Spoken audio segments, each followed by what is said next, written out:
Hello, hello, hello! We're starting a few minutes early because everything is ready, including myself. Hello, hello, hello. We are back with more Engage Randomiser. I am slightly weary today, just as a warning. I'm a bit tired. I'm slightly hungover, so I think we're going to have a bit of a chill stream today. I know I'm not exactly the highest energy streamer to begin with, but we're going to relax a bit. I think we're going to do some paralogs. So, something I want to do, we noticed, well, we/I, like an idiot, noticed that Moran could have had sword power this whole time because it's on Roy, and for some reason I thought it was on Marth. Bonjour, low energy ring. Hello, hello. Chill stream. I came here to have my adrenaline glands blasted with British sass. I mean, the fact that I'm tired and slightly hungover means I'm more likely to say things that I might filter out normally, so there's that to hold on to. Tammy's deed, I just left for groceries. Unlucky. Yeah, it was my dearest mother's birthday yesterday, so we had a bit of a family party, and don't get me wrong, I like my family. I do like my family, but my goodness, is it a bit exhausting.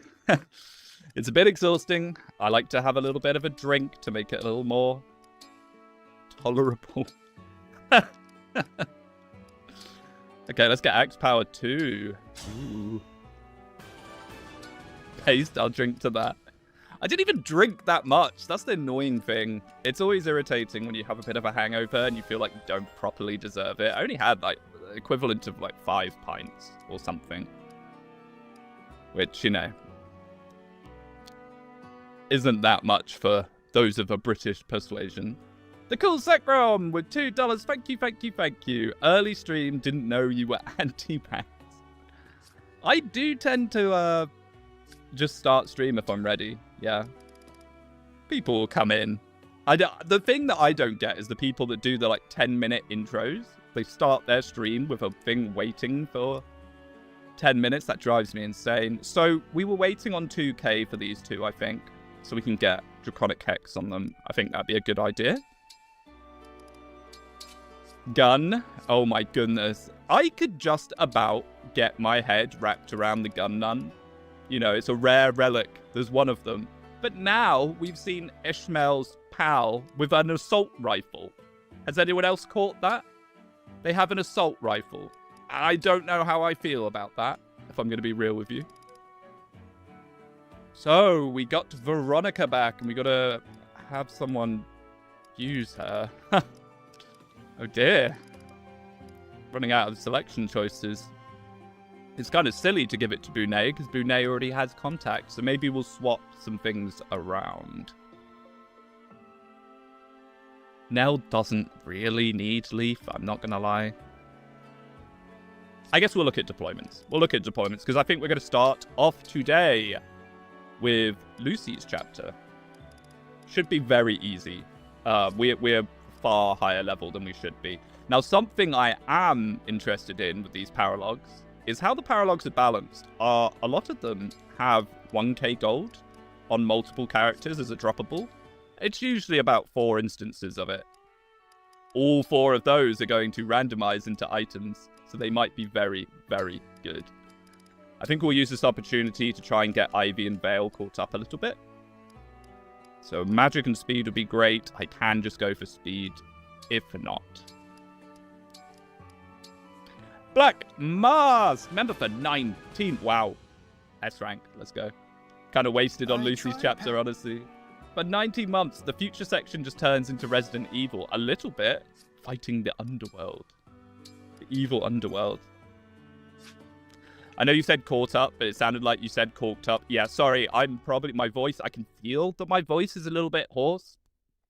I will try and speak as coherently as possible, but no promises. Anyone that's just come in and didn't catch the first few minutes, I am a little bit hungover and a little bit tired today, so. Okay, Arena of the Gods. Let's go. Now, this isn't completely free. You got a barrel. Look at all those dead units. You got to bear in mind that Lucy is not free. Even when she's low level, she dodges a ton. Luckily, she hasn't gotten any skills. Yeah, some... Huh? Whoa, whoa, whoa, whoa, whoa, whoa, whoa, whoa, whoa. Huh? Oh, have they changed the scaling based on what ring it is? That's not normal. These are capped. We can't do this. Huh? They're roided out. Yeah, these guys are usually, like, level 5. It said advanced level 10. Okay. So does the randomizer change the paralogs based on when you get them? That's interesting. I mean, I guess it kind of makes sense, but why would Lucy be available now, then? Oh, you're right. It does say advanced class level 10. Oh. Oh. How interesting. So the Roy one's going to actually be a lot easier than usual. Are these randomized? Because this doesn't feel like it's in any kind of order. Ha. Well, I guess we're not getting Bonded Snore Plus or whatever you get with boosted. Check another. Well, we'll definitely do one. Corin's actually quite scary. The thing that makes Corin's chapter so scary is you don't get Corin. Roy's is not normally advanced class 7. I have no idea. I can't remember them off the top of my head. All I know is that it's usually not a good idea to do them the second they appear. Yeah, okay, so these guys are like normal. These guys are fine. Yeah, level 10, well, not level 10, 10 speed paladin. Wow, that's a silver great axe, actually. But even then... Oh, all of these guys have gold, so they all have a randomized item. Oh my goodness. So, Tomahawk, Killer Bow, Short Knife, 1,300 gold, Restore, Treat, Recover, Iron Sword. Okay, so nothing insane. We didn't roll anything crazy on them, but that's still pretty cool. Oh, these snipers are all going to spam cool doubles. I guess we'll do Corin then. This is the lowest level one. Speedwing doesn't know everything. This changes everything. I barely know half of what I talk about. I think because I speak with confidence, people often take everything I say as word of law. It's quite funny, actually.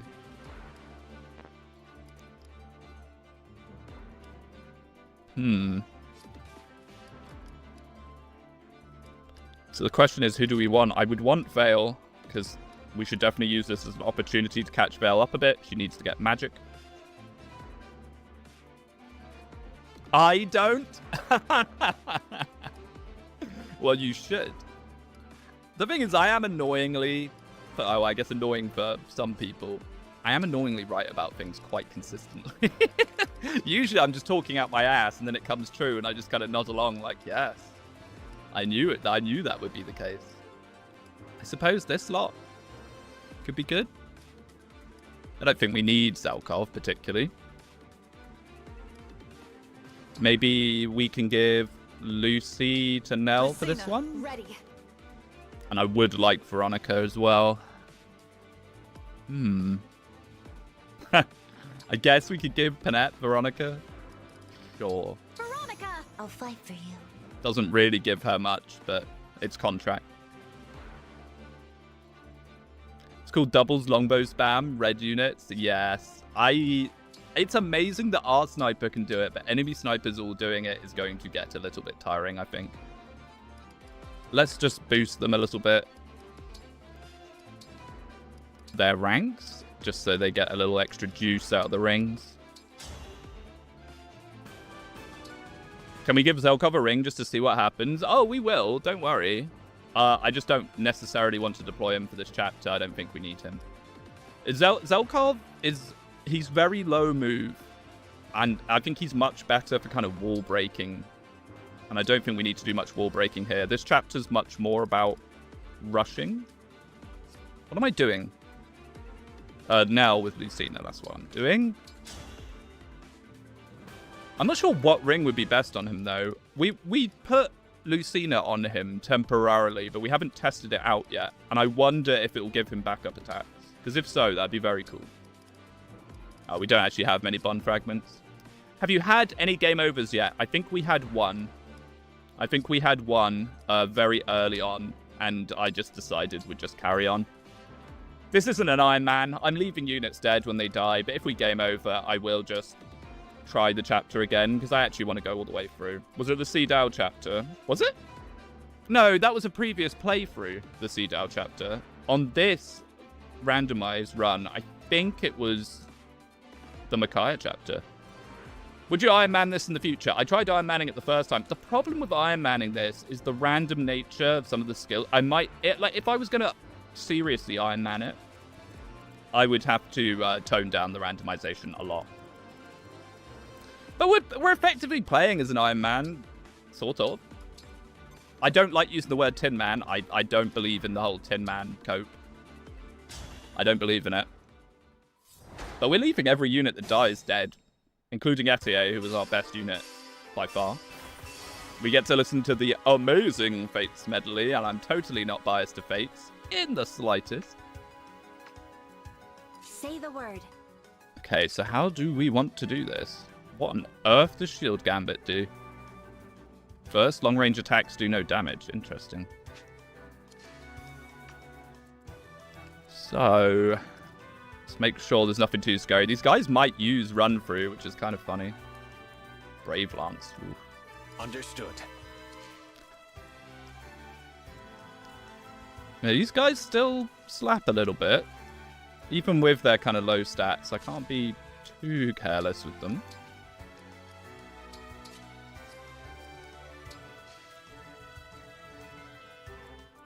Let us begin.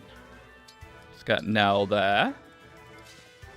It's down here. Wait, did I not bring Byleth? Do I have Byleth? No, I did bring Byleth.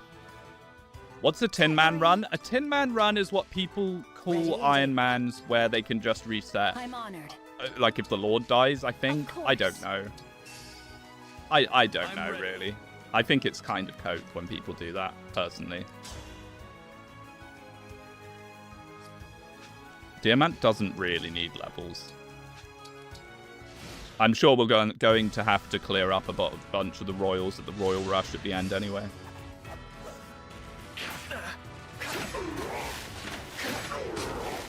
So these paralogs being randomized is really interesting, actually. I was not expecting that. I don't remember setting that. Oh yeah, here we go.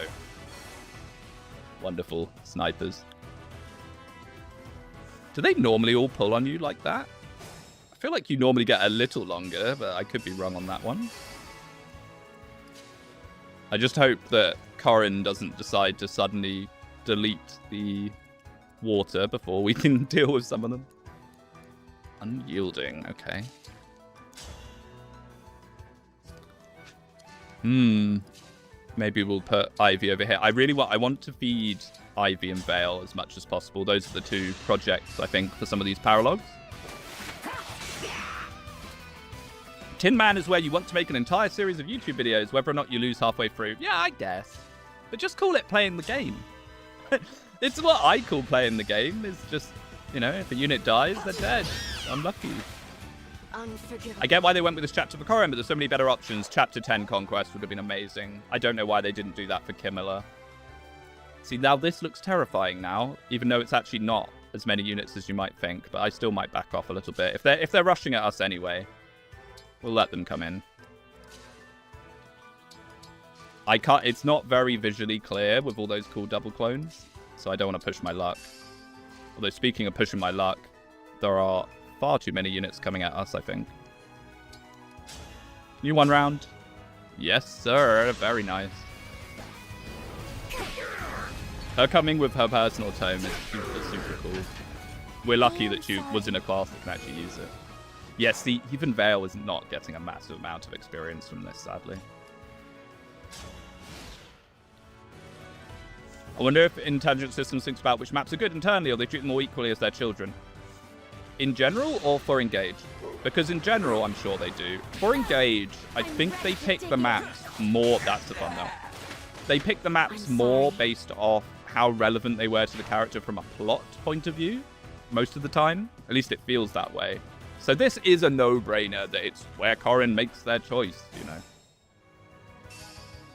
And it's why Lynn gets Sakai, despite never going to Sakai. Which, Lynn did get slightly shafted, I think, honestly. Okay, that's a 4 on, but 43. As long as she doesn't take too much more damage, it's fine. I wish Fire Emblem had death items you get if units die, and like every single item you get is personal to that unit that died. That sounds very much like it would encourage you to just sack as many of your units as possible to get the death items. And just funnel. Battle Before Dawn or Cog of Destiny would have been cool for Lynn. Yes, Cog of Destiny, I think, would have been a complete no-brainer. But it would have played very similar to Roy's. They're quite similar maps. Yeah, I don't know. Sakai does make sense. I think Sakai does make sense. Actually, what am I going to do here? We might have to Ike this, just because I can't Diamant that too easily. As much as I'd like to.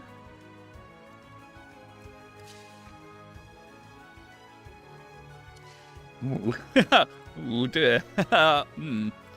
35? I need holdout on this man. Did he have enough? No. Hopefully by the end of this chapter he might do. Let's heal him up and YOLO it, I guess. Shura's boots are a death item, kind of. Yeah, they are, I suppose. Massive bait not to use Shura, by the way. I feel like I say this. I feel like I've said this quite often. Shura comes up quite regularly during this, for whatever reason. Okay, let's just see if we can't hold that for now.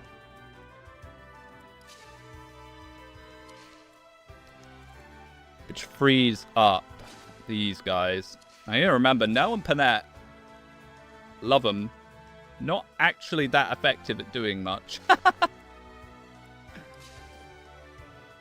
I should have given Nell the Horse Slayer. Oh! Ah, so close.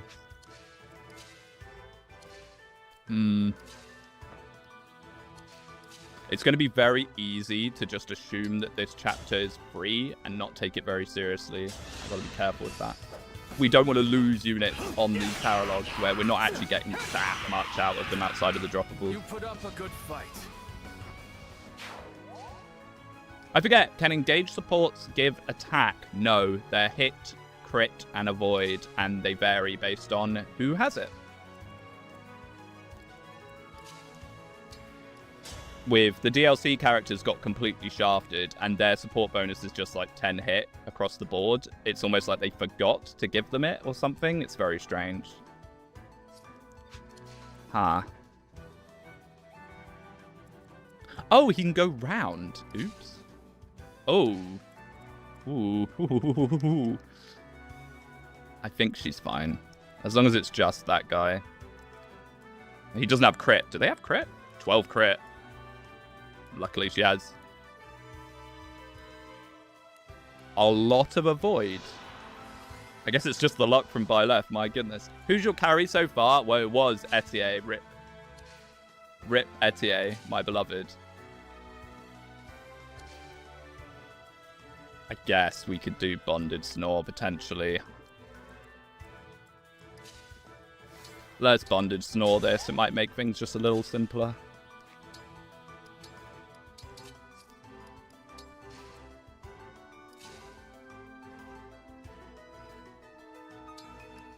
Oh, but that's not 100%, so let's not risk Panette. Should have been Panette. Hey, I'm trying to use Panette. I am. But it's just difficult with her dying if she goes below 50%. Etier carrying, this is truly a bizarre randomizer. She was amazing. Oh, she was so good. Yeah, this is so scary, actually. because they're just doing true damage chip. There's 3 of them as well. I don't think the third one can reach, hopefully. Yeah. Hold the line. Nice try. Get bonded snored on. But yeah, she was a great knight with massive strength and massive speed. Yeah, we don't have a martial master, so we're not going to have a 100% bonded snore on everyone. So maybe we might consider it on a flyer, perhaps Merrin, and then she could bonded snore Diamant, and that's just a get out jail free card doing that. Panette is a knife unit who explodes when below half health. Close enough. Welcome back, Sizo, I guess, yeah. She's doing it already? Huh? Does Corrin normally do that fast? That feels earlier than usual. Etienne being good can exist in the same sentence unless it's a randomizer. False. False. Misinformation. Etienne good. Well, Etienne pretty good. The thing with Etienne is that she might have like some of the lowest growth totals in the game, but all her growths are in the stats that matter. She has very good strength, very good speed. She has innate bow proficiency, which means she can use silver bows as warrior, which no one else can do apart from Fagado, who regrettably does do it better than her. Okay, I guess we'll move to the side. I think the family are going to follow now. This is much faster than this chapter normally goes. I think this is definitely accelerated. Etienne 40 strength in sniper is fun.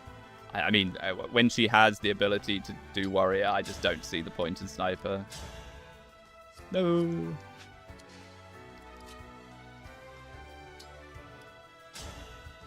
Oh yeah, noble rapier.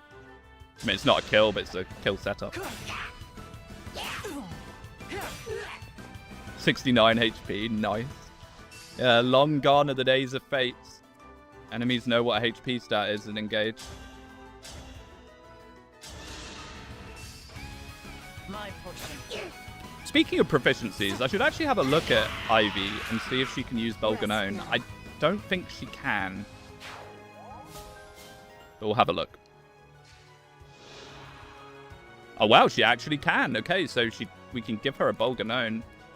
Because with build, she won't be weighed down as much by it. That's pretty good.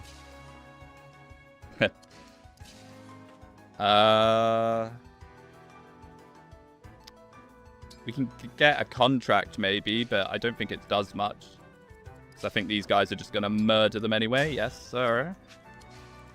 I'll do my best. Maybe it'd be better if we can give it to Vale somehow. We're just too strong. We're too strong. Yeah, there's no way. Merrin's just going to murder this man. I mean, if she doesn't crit, hey, maybe she won't crit. Now I'm mad. My Etienne had how weapon night sync of does them. it. Well, there you go. With Lin emblem as that emblem, it gives bows plus 7 strength. Is that how weapon sync works in the randomizer? That's pretty cool. That seems extremely powerful. Let's get a treat. Honestly, healing characters is probably the most XP we're going to get out of these chapters. Or at least this chapter. Every other chapter is a much higher scaling than this.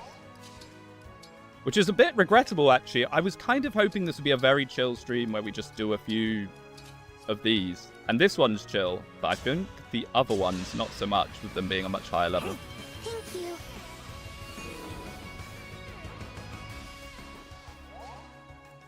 Oh, in the base game, right. It's an inheritable skill. Of course it is.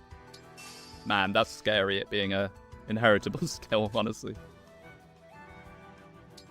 Guess we go here with the... Probably just stay on the Silver Great Axe. Unless that's a... It's a longbow, so there's not much we can do about that anyway.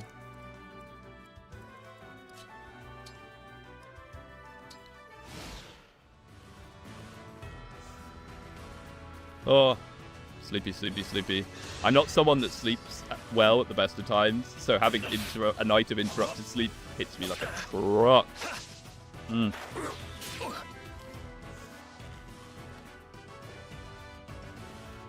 Oh yeah, here comes the family death ball. There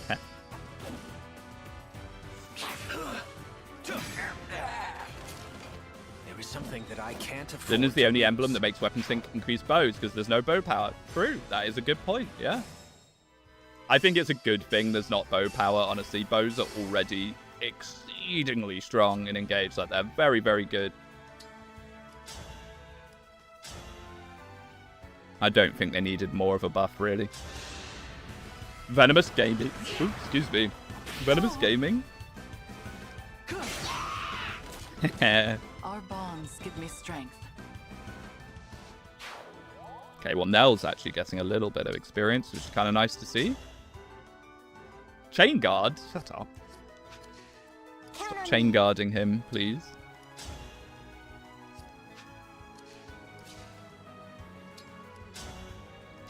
Oh, this might be one of the most chilled current paralogs I think I've ever done. It being scaled down is actually kind of nice.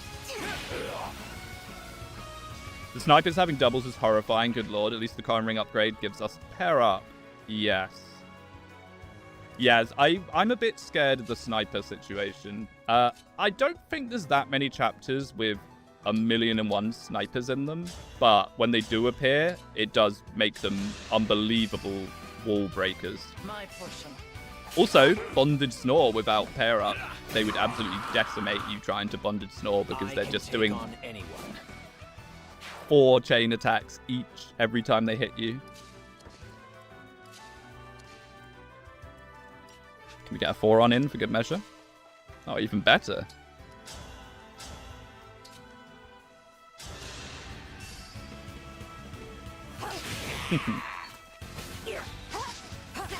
Go, Ivy, go. I was kind of hoping to give her a few levels, but yeah, not likely. Now, what I normally like to do on this chapter is to try and split the family up a bit, but we might be past that point because they came so early. Let's try and see if one of them might want to veer off to Merrin. Because when Corin freezes you and they're all there, it can be quite scary. Yeah, okay.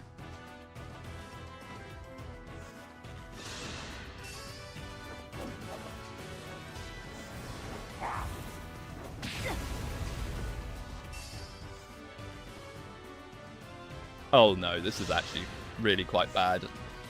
This is really quite bad. Luckily they're under-leveled. If they were the levels they normally are, I would be terrified here. Because this hasn't really gone in our favor at all. What I was kind of hoping to do was to take out some of these people and moonwalk away. Merrin might be able to go all the way down here. Not really. Runesword Gaming, maybe? Not quite.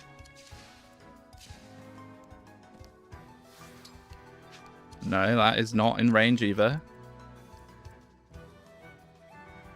What's Corin's class on this map? Dragon. She's a dragon. A dwagon. And she has 4 health bars. Yeah, I guess we just keep pulling back a little bit here. I think I missed my opportunity to pick a few of them off ahead of time. Oh, that's a big help.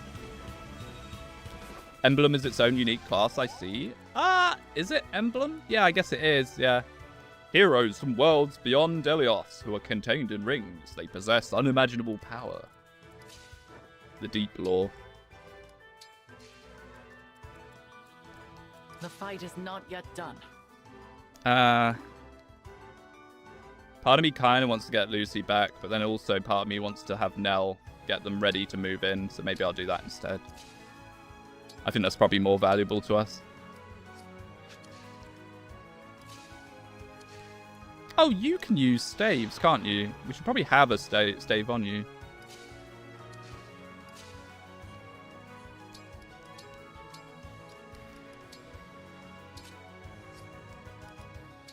Like so. They all have their own class. They do. I think sometimes in the randomizer, I've definitely done a randomizer where the emblem classes were part of the pool. They don't seem to be part of the pool for this run, which is honestly fine. because it is a little much. Okay, let's just keep passing the physic around. I got to be a little careful with my staves, though, because I kind of blasted through all my freezes, which is very spooky.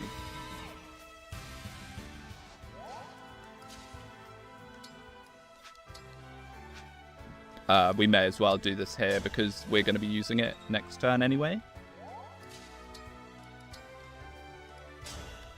Get everyone top. Obvious sign, Engage was rushed by lazy devs. I hate when people say that. Engage has so much, like, effort and time put into it. It's unreal. People mistake the fact that I don't like how Engage looks like with they had a low budget or they didn't try. It's always annoying when people say that. I'm sorry. And hey, Engage actually has generic portraits. That's something you can't say for every Fire Emblem game anymore. Okay. I don't think we're getting the whole family here.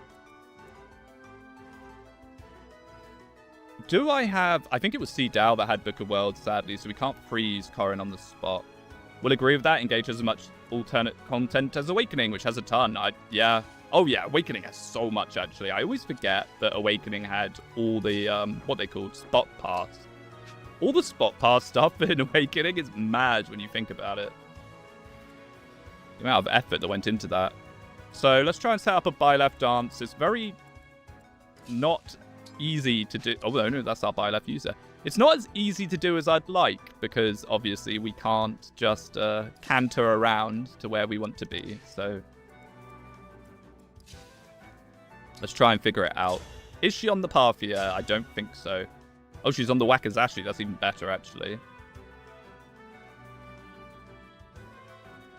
So we can at least get 3 characters doing something useful for the dance.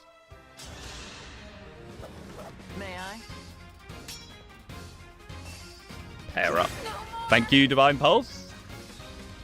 Best skill. Engage doesn't have portraits, period. I know, but look at them. 3D models, they have like different actions based on what you're doing. Come on now. I actually probably wanted... Yeah, I haven't done this in the best way. I probably wanted more of the air with the bow to actually take on that griffin, perhaps. Oh, no, we can hit from here, thanks to this. Ooh. I like the 3D thing, model thing a lot. Me too. If you got the models anyway, why not?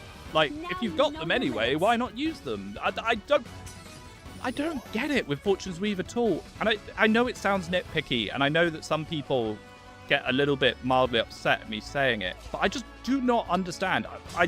I have a like complete brain block on why they have not got portraits of the characters. I will start. Is it because they're multiracial and they didn't want to have to make multiracial models for every single class? Is that why? It's very strange. It's very, very strange. Iron sword, okay. So one of the droppables we got was an iron sword. It's a little unfortunate. I'm starting to get a bit nervous. We might not get that close to killing Corrin. Honestly, that might be it, to be honest. It's the only thing I can come to. It's the only reasoning, because then the skeletons and the zombies do have faces. The weirdness.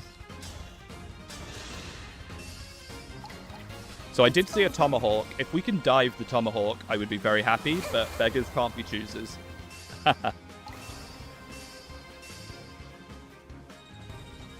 Okay, very nice. At least that gives decent experience.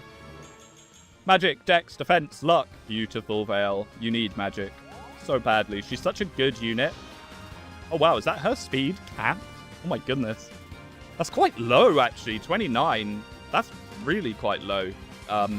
All right. Her speed... Stage speed cap isn't normally 29, is it? Are caps randomized? Say it ain't so. Okay, Tomahawk, beautiful. We can actually dive that. I would not mind the recover staff either, but I might be getting a bit greedy there with that. We can contract for another hit. Marin sadly can't really do much of anything. She might be able to rune sword, actually. Oh, that's good. Sage is just that slow. It is slow, to be fair. So it might be that she has, like, low personal speed as well. Sage cap is 30. Oh, well, there you go. So she's on -1. Well, that's all right. I mean, it's plenty. What she has is really good. I'm not, you know, I don't want to complain that my steak is too juicy, but she's already at her cap. Sadly, we can't buff it any higher because we don't have Lyn in the pool. Okay. I should have considered, no, I was about to say Seedal for Draconic Hex, but that's Corrin. What I want to do here is basically set it up so Corrin's a guaranteed thing and then go for the Tomahawk. Which I think we are actually fine to do. Probably. Touch wood.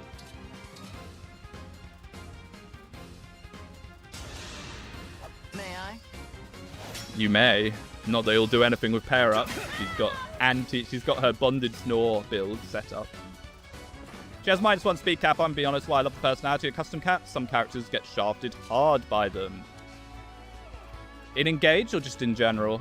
Because I would agree with you in general. I'm not sure it massively applies to Engage because there's a lot of stat boosting you can do.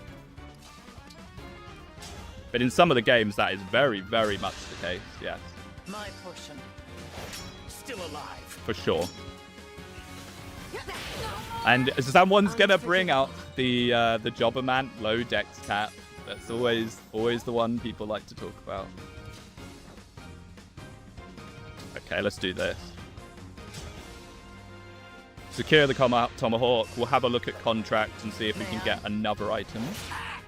His deck cap doesn't matter. I don't think so. Not really. You're not going to be doing soul tanking. On Maddening, at least.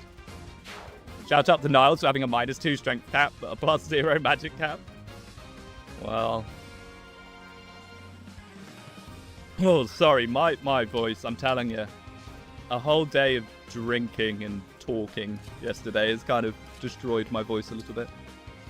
Okay, so we can Houses Unite. But that means the only thing we can get is this, which is the Killer Bow. That's pretty nice. Make sure we can actually contract from there. We can.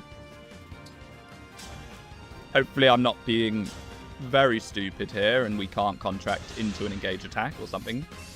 I don't really know how contract works. Now you know your limits. We all remember the deleted drunk stream, Speedwing. You don't have to hide it. There wasn't a deleted drunk stream, but there was a video. I don't think I ever uploaded it, but there was a video where I came home very, very sourced from a night out with the lads. And I recorded myself singing the Engage theme song, thinking it would be like the funniest video ever. And then I woke up in the morning, watched it back, and I've never felt a cringe so powerful in my life.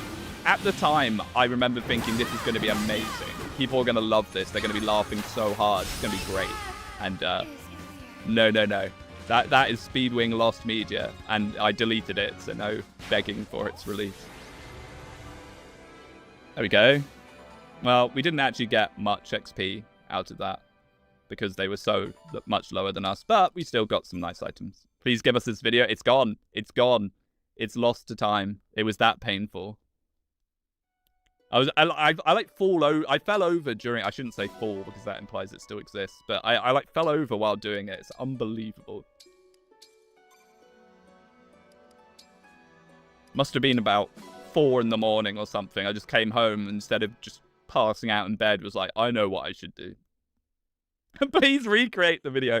I don't actually drink a massive amount anymore. Well, I do sometimes, but not regularly.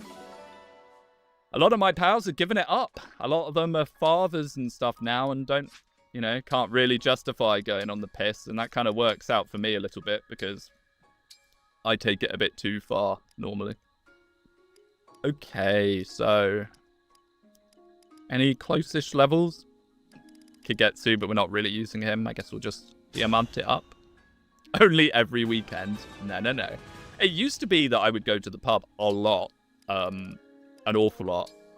More than anything, I just can't really afford it. Even if I wanted to go regularly, I just couldn't justify it. It's so expensive now. Diamond, HP, Strength, Dex, Speed, Dex, Reds, Luck. This unit is obscene. This guy is insane. How much money for you to sing My Fortune's Weave rendition of Chug Jug with You from the Fortnite post? Too much, mate. You do not want to hear my singing voice. Okay. So, who was our Corrin user? Maybe we can look to juice them a little bit. I don't think we've gathered up our beautiful bond fragments for achievements in a while, so we should have quite a few. Let's have a look. Hey! Back in the money. Is Kagetsu so OP, you have to keep him in Alfred's class to nerf him? It's the only way to contain his power. Honestly, the whole Kagetsu is the strongest unit in the game thing. I think that's a bit of a noob trap. Kagetsu is absolutely fantastic. I just think magic hits so much better than physical. Don't get me wrong, he is definitely one of the better units in the game, but I think characters like Ivy and perhaps even Anna kind of mog him. He's very good out the box, which definitely plays in his favor. Right, so I wanted to give this girl a staff, the staff XP. Definitely a good idea. And perhaps, if we have a decent sword, Hey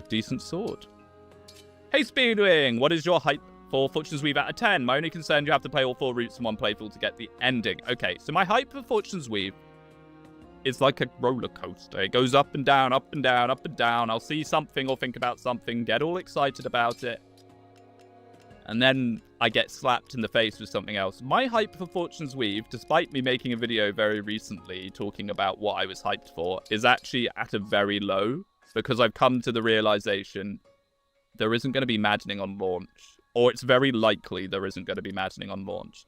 On the Japanese website, they showed a picture showing, like, talking about select your difficulty, and it had normal and hard, classic, and Phoenix mode, or whatever it's called.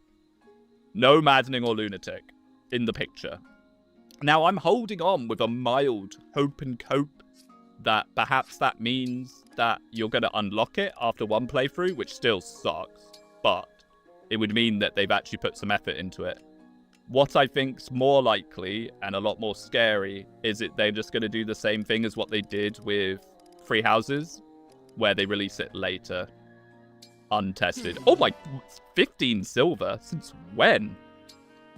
Wow, okay, we can really juice a little bit then. Okay. We must have gotten super lucky on dogs back to back. I was so hyped too. Shoot, there goes my enthusiasm. Hey, who knows? Maybe the hard mode will still actually be quite hard. It's possible. It literally feels like they're just copy-pasting Free Houses with a different story and cast because Free Houses sold well, which shows a lot of tone deafness on their end. Yes, they should have been adapting the things that were good about the other games. But you have to remember what we think is good in the games. I'm going to assume if most of you are watching me play a Maddening Engage Randomiser, we are in the upper echelons of kind of play style and, you know, what you want out of Fire Emblem. The average kind of Joe loves Free Houses and story and character interaction. So if they're focusing, oh, we're running out of money. I'll be here. Oops. We're running out of money. We might have to sell some stuff. I can't believe we actually ran out of money. That's what I get for buying Venomous. Oops. What are we going to do next? Should we do Roy's chapter next? Bit more of a scary one, but could be quite good. You need something, just a general healing. Okay.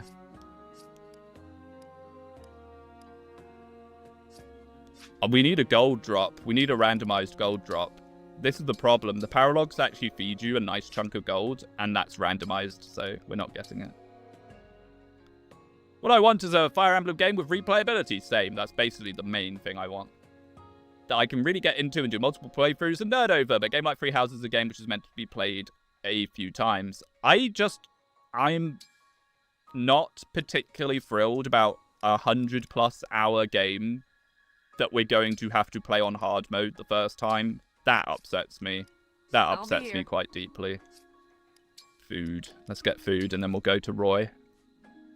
Do you think Maddening was handled well outside the beginning where you have to overuse bows? I think it's one of the more well-balanced difficulties for the series.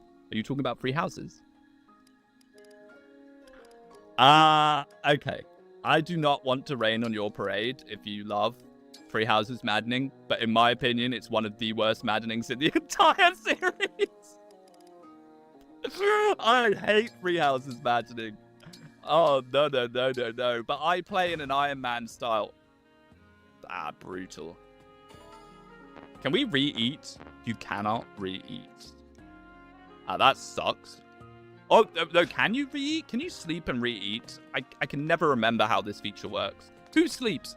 Who ever sleeps? I can never remember if sleeping actually does anything. And this might crash the game because it's randomized, but let's see if we can re-eat. I don't think you can. In one of my Iron Mans, didn't we get -2 to every stat just before the final chapter or something like that?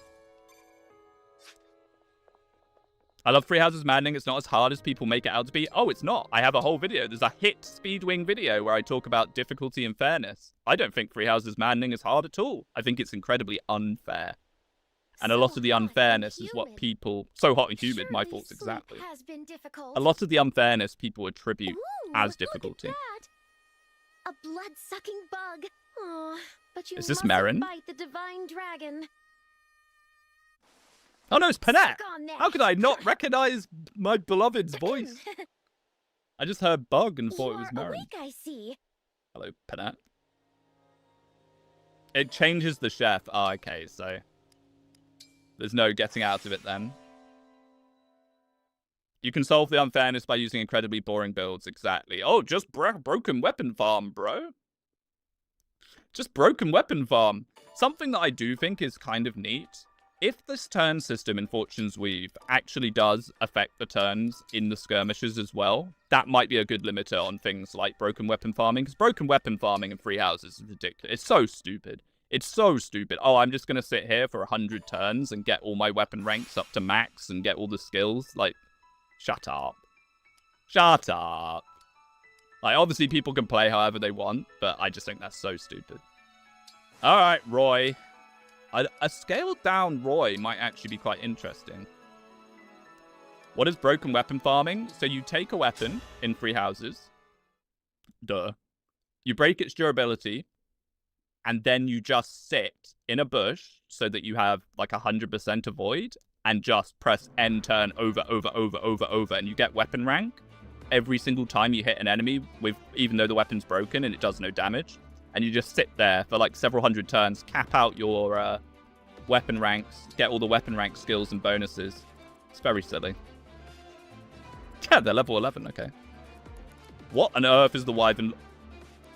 They randomized into their own personal? Okay. Reprisal Plus is terrifying, by the way. Okay, these guys aren't so bad. Gotta remember to save on this chapter. Didn't we infamously on one of my Iron Mans have a crash on the very last turn? Oh, look, it's Zelkov. Hey, he's got Divine Pulse. Speaking of, I need to get Divine Pulse on Zelkov. I would say I feel like Maddening and Free House is better than Lunatic and Awakening, Birthright, Path of Radiance, and Radiant Dawn. Not as good as Engage Maddening. No DLC on Conquest. What on earth is that? Oh, it's Blazing Line. It's just his skill. And you lost Panette on the replay. I did. Yeah, that sucked. Okay, we can bring the whole squad. Which is very nice. No Roy for Diamant. Very sad. You can have Leaf, I suppose. It to me.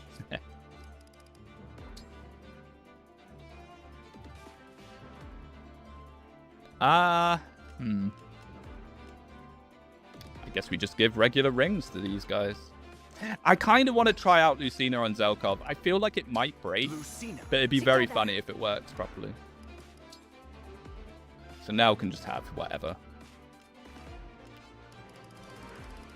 Maybe something that gives her a little bit of speed?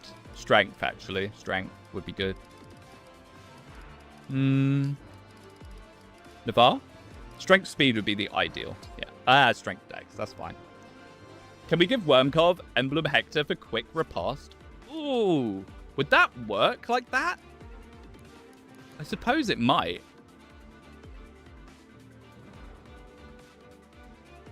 If weapon allows, I don't think it would work. I don't think it would work. Because the weapon won't allow it. Because it's 4 range only. Cool idea, though. It's hard to be worse than Awakening Lunatic. I think, honestly, and I am a little bit biased, I do have a soft spot for Awakening. I don't think Awakening Lunatic is as bad as people make it out to be. It's Lunatic Plus that's insanity. Lunatic Plus is stupid. But actually, Lunatic Awakening, it's okay. It's okay. It's all right. It's not brilliant, but it's not terrible. People conflate Lunatic and Lunatic Plus. They do. Oh, they definitely do. Yeah, for sure. I really don't think it's as bad as people make it out to be. But I did play a lot of Awakening back in the day, so that does help a bit. Lunatic Awakening would be fine if not for ambush spawns. Yeah. No, ambush spawns suck. And it's another reason why I think Three Houses Maddening is horrible. Is the ambush spawns. I don't like playing with a Wikipedia open.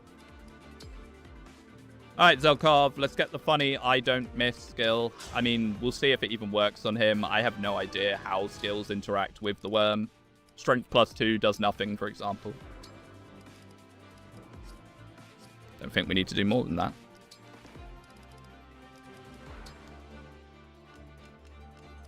Divine Pulse.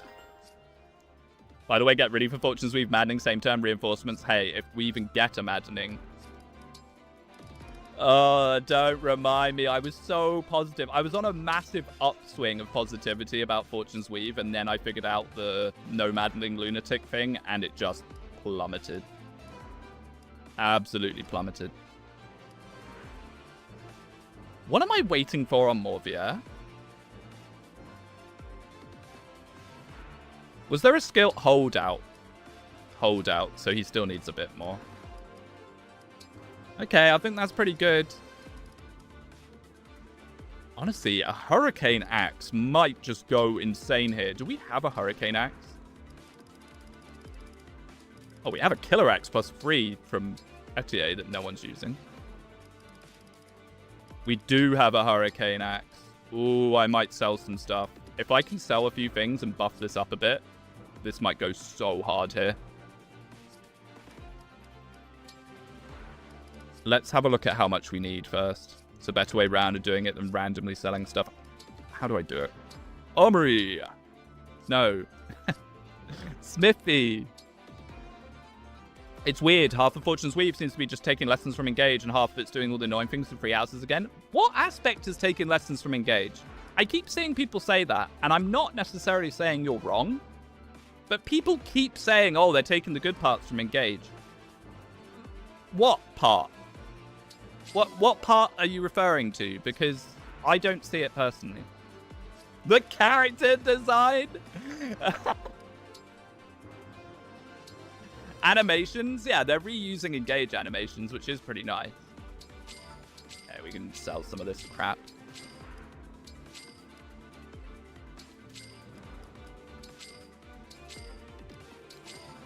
Hey, we have money again. Nice. Let's just take it all the way. Having a really good Hurricane Axe is actually super useful. Sorry, I'm really bad at menuing in the map like this. Really, really bad. It must be so painful to watch me. Yeah, let's just boost it all the way. I mean, it's a lot of steel, actually. Maybe we'll boost it to here. That's way too much steel. This is fine. Unless that gives it more hit, does it? Ooh, it's tempting. Nah, it's too much steel. It's too much steel. And maybe we could engrave it as well with something.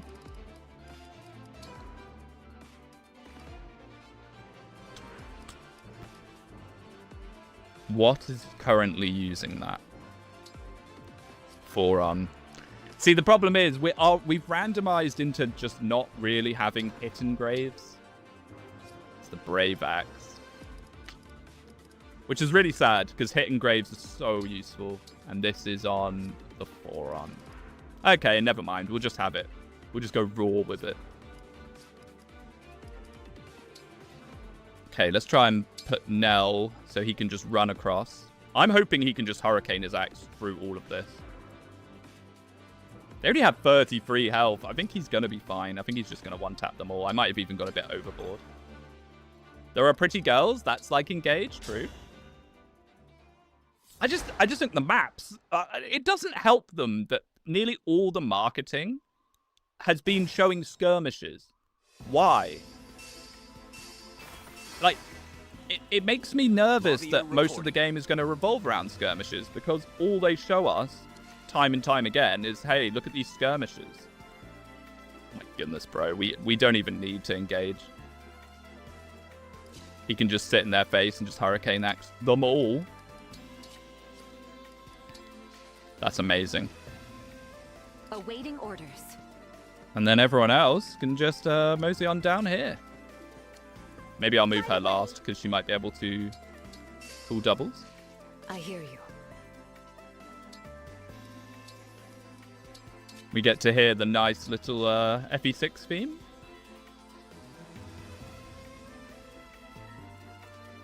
I love the remixes in Engage. So nice. So nice. Pride. Something I am quite happy about is it looks like Fortune's Weave is actually bringing back a bunch of older tracks, kind of remastered in the Free Houses style, which is very cool. I'm very game for that. I'll dish it out. I never use Bonet. Did he just say, I'll dish it out?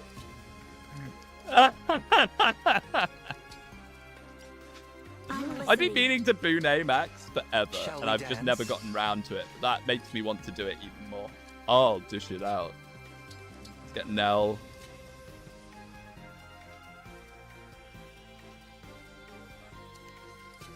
Guess we'll just go there. Sophis GPT, more terrainless maps, please. It's actually quite worrying, yes. Oh, I made a Bolganone, didn't I? And then I just didn't equip it. Oops. Have you listened to the character themes yet? I've been using them in the background of my videos. Now, I put it very quiet, so you might not be able to hear it properly, especially if you're listening on a phone, but I have been putting some of them on. Nintendo are striking people that are uploading them. But yeah, the Ceramis theme is absolutely amazing. I love it. All right, here we go. Yeah, it might be slight overkill. Just a little bit. Just a little bit. Man, Hurricane Axe Gaming. But this is good. This means we now just have this Hurricane Axe for the rest of the game. I require no Typical praise. Nintendo, shake my head. It's paywalled. You have to pay a subscription to Nintendo Music to listen to the tracks. And then if you dare try and re-upload them anywhere, they I strike have you. dispensed with doubt. They're striking people using Fortune's Weave music they put themselves put out there behind a paywall. They want you to get Nintendo Music, that's why. So people keep re-uploading them, and there's one channel that's like, this is definitely not Ceramis' theme or whatever, and they're listed as documentaries. It's quite funny. But yeah, they're striking, because Nintendo are heartless. You'd think the whole point of releasing the tracks early is so people can build up hype. Okay, so let's see if this actually works. I'm going to save, because we haven't tried this out yet. Will it work? That's a 3 tiles away. It doesn't look like it will. Do you have to be engaged for Lucy to do it? Nope. I'm sorry. Okay, you it had to works, see but in a that. really buggy way. Did you see that? Her damage went up to 20 instead of it being a chain attack. Weird. I wonder if that's the only way they could get it to work. Huh. The musings of Triabolical's mind are completely unknown to me. Also, what is that damage, Chloe? Holy Free Houses ring. You were beautiful while you lasted. Yeah, I know you need to be, but he's got the Lucina ring. I was just wondering how it would work with the whole worm thing. Now, these wyverns, we can't do a whole lot about, but honestly, I think we're just outscaled. I wish I'd noticed these paralogs were randomized in their levels as well sooner, because we missed out on a fair amount of experience by doing these late. Unfortunately. Does mean we can kind of rush through them though, which is nice. Remember this. Yeah, oh yeah, we've missed out on so much XP. Oh well. Does mean that this relaxed stream of mine can be even more relaxed though, which is nice.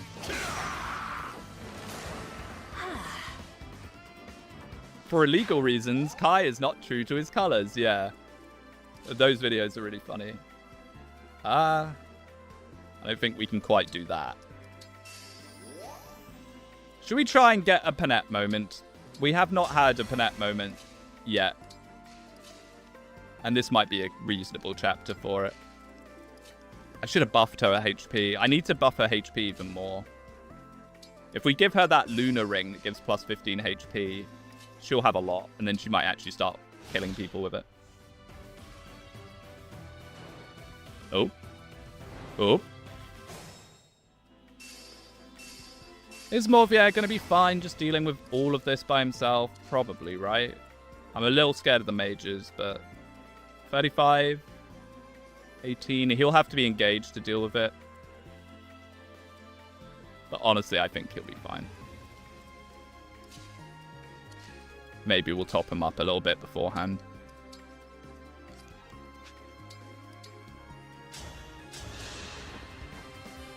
I don't recall the Wyverns having that low HP on Roy Paralogs. So what's happening is the Paralogs are all randomized in level, I think. They're either randomized or they're scaled based on the order you got the rings in the randomizer. So what's happening is a lot of these things are... they're scaling weirdly. Is Hurricane Axe not 1-2 range? Huh. Never mind, I thought it was. Okay, that's fine. I don't know why I thought it was. I've just got Bolt Axe. I've got Bolt Axe brain rot in my mind. No Tomahawk kind of sucks. I don't think he's going to kill with the Radiant Bow. Maybe he will. It's very low health. Okay, Panette. Come get your funny blessing and we'll see if we can't set up a tactical Panette moment. Ooh, okay, maybe not there. This is the problem with the cool doubles. I end up always choking myself in. Alright, Divine Blessing. Cool, Zekrom, $2. Thank you. Speedy, you're looking forward to mummy maxing in Fortune's Weave? Mummy maxing? I mean, who are the mummies we've seen? There's Dyke Tricks, got that character, I forget her name off the top of my head, that is literally a mother. Other than that, I don't know we've seen that many older women. I suppose there's the one with Ishmael with the assault rifle. Mummy Michaela. I mean, I'm definitely... look. I am a little bit shameless. When we play through the game, I guarantee I'm probably going to prioritize recruiting all the cute girls. Just as a prior warning, that's probably what's going to happen. I'm probably just going to recruit all the cute girls onto my team. Don't hate the player, hate the game.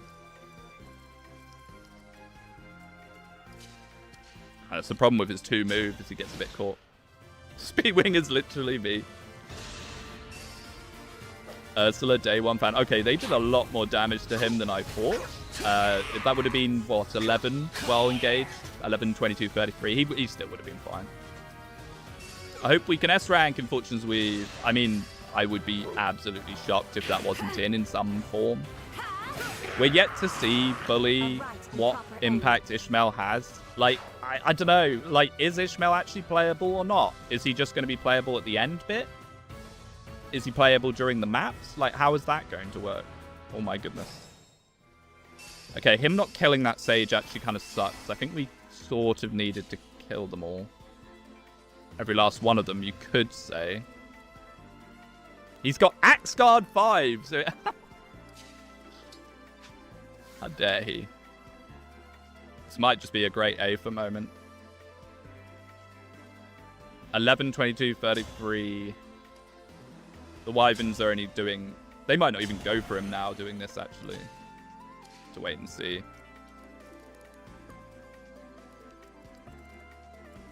Hopefully he'll be fine.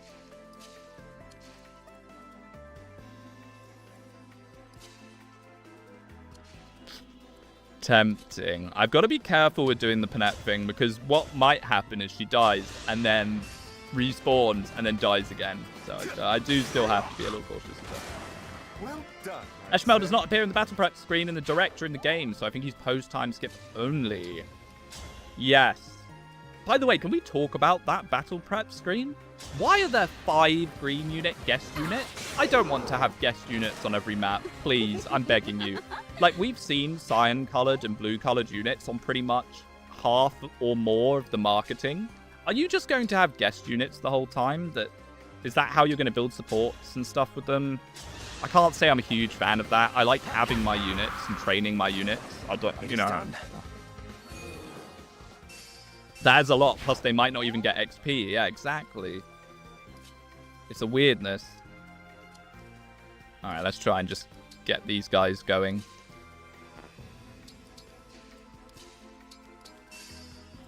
Let's keep Nell caught up. You're just going to be trapped down here. Let's keep Diamant here as backup. I hope this actually goes to plan. Should be fine. Maybe we can bring Nell up to give him a little more juice. I mean, you could bring guest units on every time skip free houses map. You could also not. Was it more than 1, though?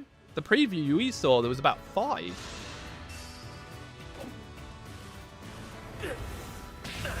If you recruit Dante and Digtrix's route, maybe the guest Dante used on Lader's route is the Dante you trade for Dietrich.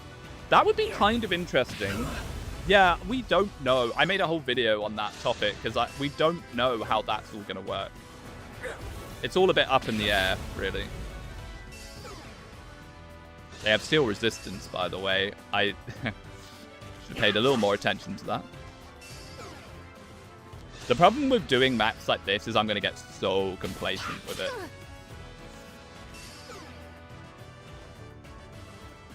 Yeah, they don't see any damage on him, so they're just ignoring him. It's a bit of a shame. I will not let anyone die. The one thing I don't understand about Fortune's Weave is why is Sophis an adult this time? Isn't she eternal or something? Why choose to age, or even choose to age down if it's a prequel? I think it's probably a prequel, honestly. I'm not the biggest knower or carer about the deep lore of free houses, but it strikes me as a prequel. I think it's a prequel. From what little I do know about it all.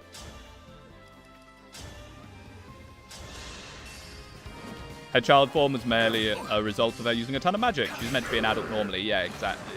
There is something that I can't afford to lose.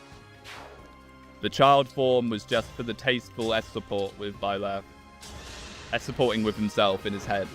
Nothing short of victory. What's currently your least favorite thing about free houses? The same turn reinforcements on Maddening are just obnoxious. It's probably my least favorite thing, if I had to pick one. Ooh, we can kill 2 units with Panat. It's very nice. The unique map situation sucks. Yeah. You're looking down on me? Excuse me. That's how a lady does it. It's the S support I'll be going for. IRL, probably. Excuse me. The voices in your head.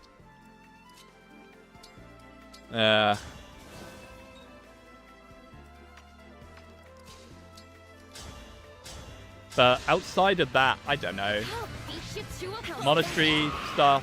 What I don't like about the Monastery, and I know people go, oh, Speedwing, you like Engage, and that's the thumbnail. But the Monastery, a lot of what you do in the Monastery is necessary. Well, maybe not even necessary, but like you feel like you're missing out on a lot if you don't do it. Like you're not getting those points of charm, which actually affect your damage. You're not getting the stat boosters from the greenhouse. You're not getting the silver weapons from the arena fights. Like you do have to interact with the Monastery if you want to not be gimping yourself. And that sucks, in my opinion. Do you think Fortune's Weave will suffer the same fate as free houses in that regard? I don't know. I hope it's better. We have seen that. Oh, cool. We have seen a skip feature in the inn. I'm hesitant on that. I've seen a lot of people saying, this is amazing. This means we won't have to do the Monastery at all. I don't think that's going to be the case. Because what that skip function is effectively doing is just giving you a bit of XP or items or weapon rank. It's like seminars. But it doesn't do anything on the world map. There was no auto-explore the world map feature. So you're still going to be doing a lot of world maps running around. And I think it's almost certainly going to be the case that it's going to be way better to actively play than to automize anything. I hate the added certification back. I don't like percentage-based chance to reclass. No, me neither. But we'll have to see how they handle it. I'm sure it might be a little bit different. Can you just chomp through these guys? Sort of. 29, 29, 29. Yeah, she kind of can. Any staff users left? No. We'll start off with 2 of them. Turn 99 Taint on auxiliary battles. You can get Dejuve Vengeance in the first mandatory one. Yeah, that's exactly what I'm talking about with like the broken weapon farming stuff you can do. It's kind of nuts. Speaking of which, WTF, does Kai's ability to recruit animals in the world map even do? What is the benefit of recruiting an ostrich? I think it's probably going to be, it's just his personal thing, so they showed it with the Lord skills. It'll just be extra skills for him to equip. Like, we showed him going from +2 build to +4, I think it was. So it's probably just a skill that he can get. And if you go after the animals, then you get more riding skills. I don't know. I don't know. I like the skill system better than Engage. I think Engage's skill system is way too restricted. Without game knowledge, you're kind of screwed. Yes and no. I've seen some screenshots from Fortune's Weave with characters with about 9 skills at the bottom left, which is way too much in my opinion. The thing of Engage's skill system is you have to remember that you're not playing as 1 unit in Engage. You're playing as 2 units. Also, what is happening there? Is that all the snipers? I swear there wasn't that many units there a second ago. That has to be all the snipers.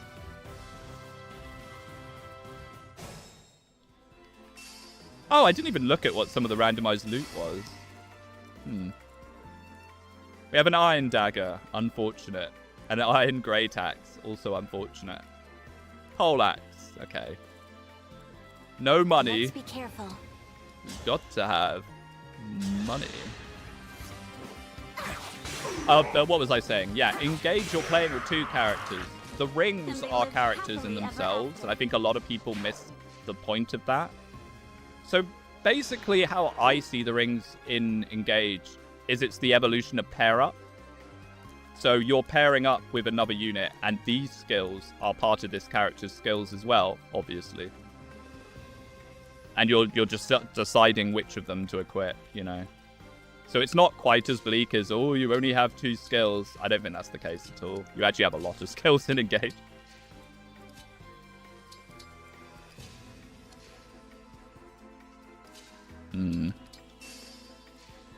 Let's just... these snipers are actually quite scary because they will rinse us down. Just flow back a little bit. Now, the one problem with Zelkov having Lucina is, sure, the chain attack's kind of nice, but he doesn't have a kind of free-flowing, easy access to Bonded Snore if we do need it. No problem. So I may reconsider Lucina on him. I don't know how useful it actually is.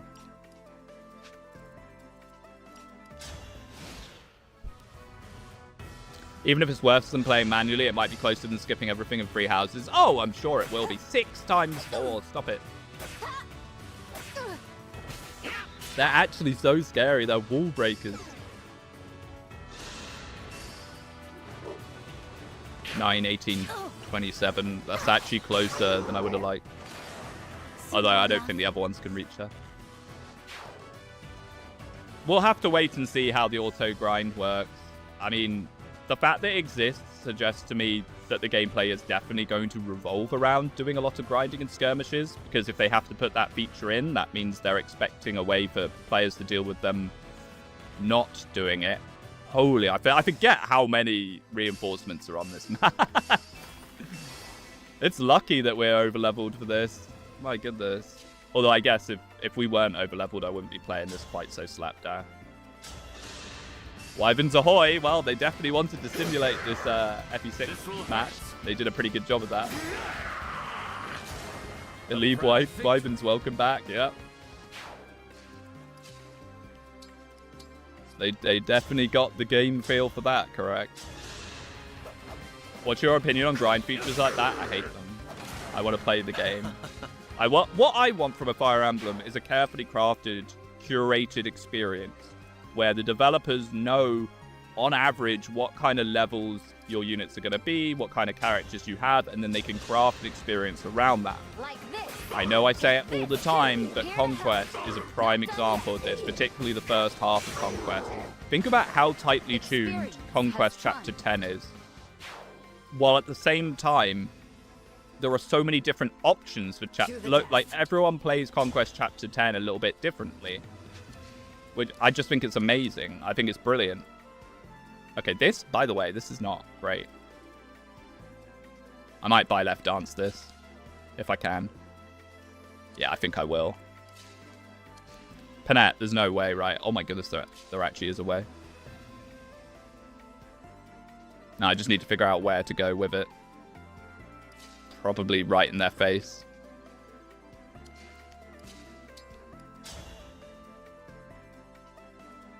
Maybe one up like here, actually. It's probably better.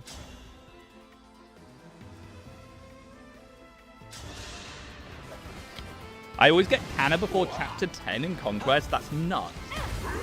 That's nuts doing that. Because don't...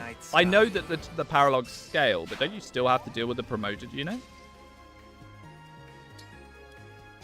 I don't know, man.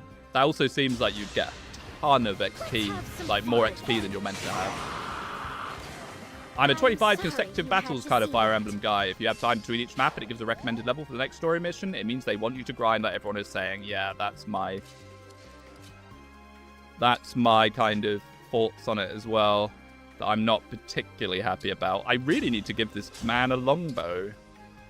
Because even Boone can contribute quite hard here. Huh. I wish I'd paid attention to these paralogs sooner. I did not realize they were scaled like this. Oh well. No, Ivy! We're meant to be one-shotting everyone. Half the units in Canna's map will always be promoted. Yeah, because I'm pretty sure I've done that before, and it was pretty spooky. It wasn't as free as you might think. I still love Empress Ivy. Nah, me too. I was hoping these paralogs would be a way to power level her, but sadly not.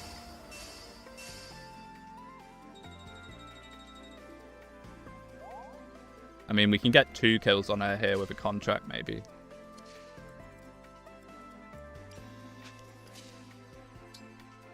Let's try and deal with these guys first so we can actually see what we're doing. Who knows? Maybe they turn the auto grind to give you enough to reach the recommended level. I have no idea. I mean, the first playthrough, obviously, it's going to be so much fun running around, like, discovering the world map, like, routing. I think the game's going to be really, really, really good the first time round. I'm just nervous about coming back to play it again and again, whether it will hit the same, you know.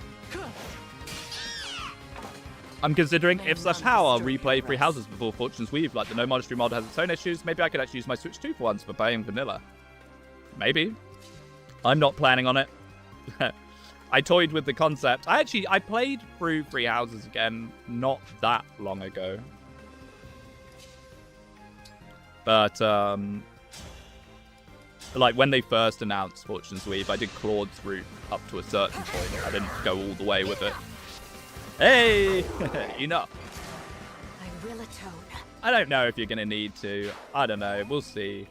I think there's going to be a little bit of remember for Three Houses, but I don't think there's actually going to be that much of it. Hopefully not. Maybe that's just a cope from me. Oh, you do have a physic, right? Uh-oh. One's fine. What's your opinion on vanilla Engage? Fine. The Somniel skipping stuff is nice, but honestly, I didn't really do a lot of the Somniel to begin with. The main thing that I really like about the Somniel skip mod is the arena animations. But other than that, the base Somniel is nowhere near as bad as people make it out. Like, you are not doing wyvern riding and fishing and stuff every chapter. I'm sorry. I don't believe you. When people claim that they do that, I just don't believe them. You are not fishing every chapter. Like, what are you doing that's taking so much time in the Somniel? But the mod is great. The mod is brilliant. It does speed up some of the clunky UIs and the arena. I do the fishing every chapter.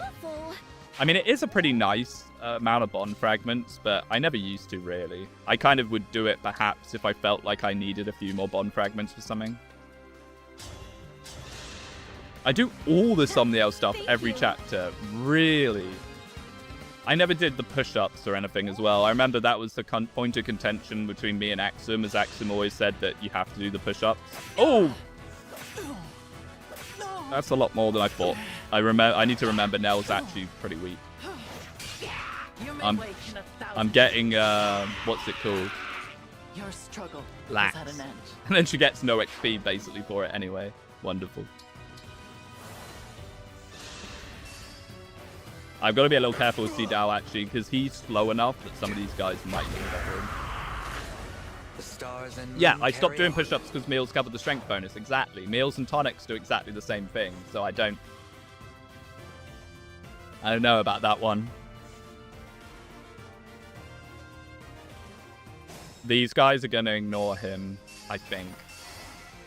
It's a little bit of a shame, but we can still attempt. I mean, will they? Yeah, they will. But that's fine.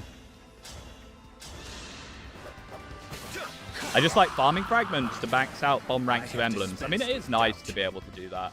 I do agree. But I've heard a lot of talk about how the Somnial is like actually somehow even worse. I don't know why I engaged there. I've heard some talk about how the Somnial is actually worse than the Monastery in the late game. That is just completely false. Completely false. I mean, Mang said it in a stream the other day. And then I said like, oh, what is it about the Somnial in the late game that makes you spend so much time? And he just kind of went, oh, don't defend engage. He couldn't answer me. He couldn't answer me. He's like, oh, you don't have to defend engage on everything. I'm not trying to. I was genuinely asking the question because I'm confused about what people spend so much time on later on. Late game for both free houses and engage don't require the hub at all. I think free houses you do a fair amount. But yeah, maybe I guess in the late game of free houses you have scaled whatever cheese strategy you're doing so hard that you don't need to do that anymore. Oh, he's here. All right, here's your answer. Wyvern ride, is it, Mangs? Is it Wyvern? Were you Wyvern riding every chapter? Because I don't believe you. I just don't believe you. it is done. Like, saying that you spend 60% of the game in the Somniel in the late game of Engage is just a complete... It's not true. Unless you're doing something horribly weird. That's just not the case. I don't believe it. Save scum Wyvern riding. I mean, you get elixirs from Wyvern riding, which is actually kind of nice. I know when we did the draft race, I actually relied on those elixirs quite hard. I was auto-playing the Wyvern ride to get elixirs for the draft race because it did help me heal up Empress over and over. It's nowhere near as bad as the Monastery, but prior to the Somniel skip patch, the awful loading times, clunky UI did make the Somniel very annoying to traverse around. Are the loading times bad? I don't remember the loading times being that bad, but I haven't played on hardware in a while. Whereas free houses, it's like they had to put that mini game of by left jumping around because they were so bad. The main thing in the Somniel that really sucks, in my opinion, is the arena. They should not have had it be that it's like unskippable animations. That was stupid. That was stupid. I don't know why they did that. That I can fully agree on. Sure. Loading times are pretty atrocious. Really? Yeah, engage loads are only for the arena. I don't think that's true, Mangs, because outside of the arena, the Somniel is one solid 3D model. You don't load into anything. Unless you're talking about skipping around the map when you teleport. Because I watched the interview of how the developers did it, and the Somniel, the whole Somniel, is one 3D model, which is insane. Like, I know that we're just kind of turbo stomping things, but Still nervous. I'm still nervous. Ring chamber? That's the arena. They put the skill thing in the arena. That was in a free update. You can inherit skills from the arena page. And I agree, the arena is the one thing that I think is bad. The arena is bad, and I'm very grateful that the mod fixes that issue. I am stronger now.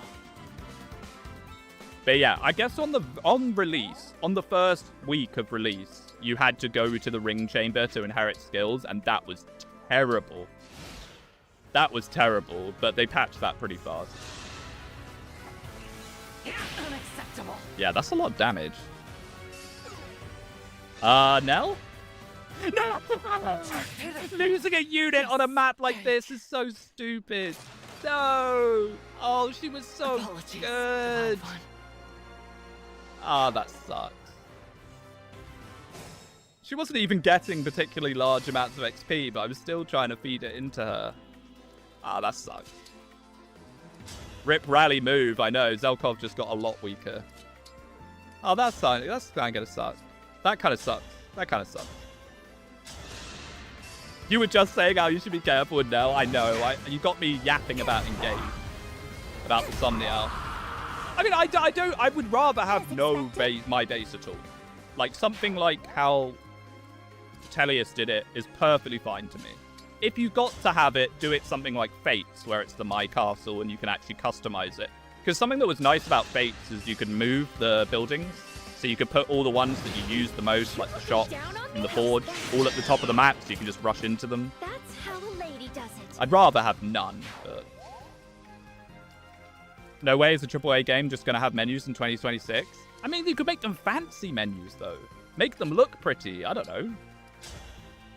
Oh, he does not care. Brave Axe Power Gaming. He's starting to snowball out of control. I love Brave Axe builds in, not just Brave Weapon in general builds in Engage. They're just kind of annoying to pull off. We're doing it without the well, by the way. Normally you need the well for the SP book. We haven't gotten a single SP book this whole run. It's kind of nuts, actually. I'm surprised we haven't randomized into a single one. My castle was peak and remains peak. I think my castle's fine. It's fine. It does what it needs to do, and not much more, not much less. Alright. Well, I'm kind of gutted about Nell. She was so useful. Especially as we don't have access to Cantor. But hey-ho. I probably don't need absolutely everyone for this, but... Let's not completely underestimate Roy. Roy is kind of annoying because he has so many life bars and holdout. Usually I nab him, but... I don't think we'll need to do this here. Really? Oh, it's a flyer-only forest. Okay. Interesting. Yeah, I guess it is a different color. Is this the only map with that? Do we have Camilla Ring? Nope. That was not in the pool. Which is honestly fine. The Camilla Ring's pretty meh. It has a really funny special attack, but it's not great.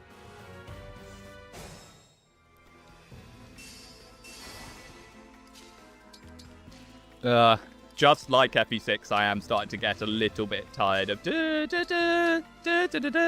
they replicated that aspect of the game pretty well. Remind me again what the Camilla Ring does. So you cancel poison on yourself, which is honestly not that bad. It's okay. You get access to Soar, which gives you extra movement, which is reasonable. She has a Bolt Axe, which is kind of cool. The thing with Camilla is she does a lot of cool things, but she doesn't like do anything amazing. She doesn't do anything that has that same punch as like a Sigurd Override or a Lyn Astra Storm. And then she does this kind of fireball thing where she blasts the map, which is, you know, it's pretty good. It's like what Corrin does, but with fire in a kind of crisscross. Interestingly, she gets a super engage attack if you put her next to Corrin, and then it's really good. If you put her next to Corrin, it becomes like a cube. What do you mean? You're tired of something from my favorite game? Let me go into a massive rant about how you're wrong and you're actually not tired? You are so mad, man. Because you don't have a proper answer, because you know it's not true. 60% of the end of Engage is not in the Somniel. Some of the maps are like 2 hours long. You're not then spending 2.5 hours in the Somniel after it. I don't believe you. I don't believe you. I just don't.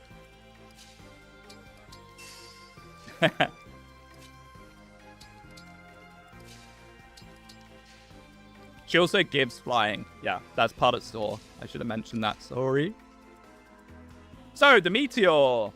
It's cool that they added this guy in, but why? Oh, wait. Does this mean meteors in the pool? 60% of 2 hours is 2 hours, 30 minutes. Yeah, 60% of your time in Engage, unless you mean 60% of 2 hours. The way you say it is that you spend more time in the Somniel than on maps. That's what you were saying. That's what it sounded like you were saying anyway. Thank the stars for you. Yeah, 2.5 hours is 60% of that. I can do maths sometimes, maybe. All right, Marin, just pull them in. I mean, the meteor, even with them low level like this, still is kind of a little bit scary. Maybe I'll use the res unit instead. Speedwing maths. I mean, to be fair, if it wasn't for you, I think more people would comment on how bad my math is. My math is not good. For a Fire Emblem player, my math is pretty bad. Oh, or we could just... Nah, she hasn't got them. My math is pretty abhorrent, actually. Most of the time, I just don't do it, really. I tend to do math when I don't need to, and then don't do math when I probably should. Oh yeah, we didn't send Panette in. Let's see if we can set that up. No, my argument was that around 50% of your map time was spent in the Somniel, so if you play for 1 hour, that's 30 minutes in the Somniel. Oh. It sounded very different in the way you said it before, but okay. I still don't believe that, but I mean, sure. It's more believable than 60% of the playtime is Somniel. They're all coming. Is there usually more reinforcements? I don't remember that. Huh. I wish we actually got relative experience from them.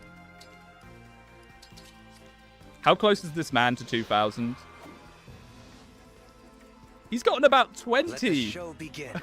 He's got nothing. You get nothing. Good day, sir. Well, we'll probably Corrin Blast these guys. May as well. The Binding Blade. Ooh. I mean, I get as well that when you say numbers, because I do the same thing, you don't actually mean the exact number. You're saying stuff to make a point. I do that all the time. I always get the actually from people. I do understand that. When I was younger, I speculated I was good at math because playing Fire Emblem helped me get really good at multiplication early. Then I started watching FE tubers and realized there was no correlation.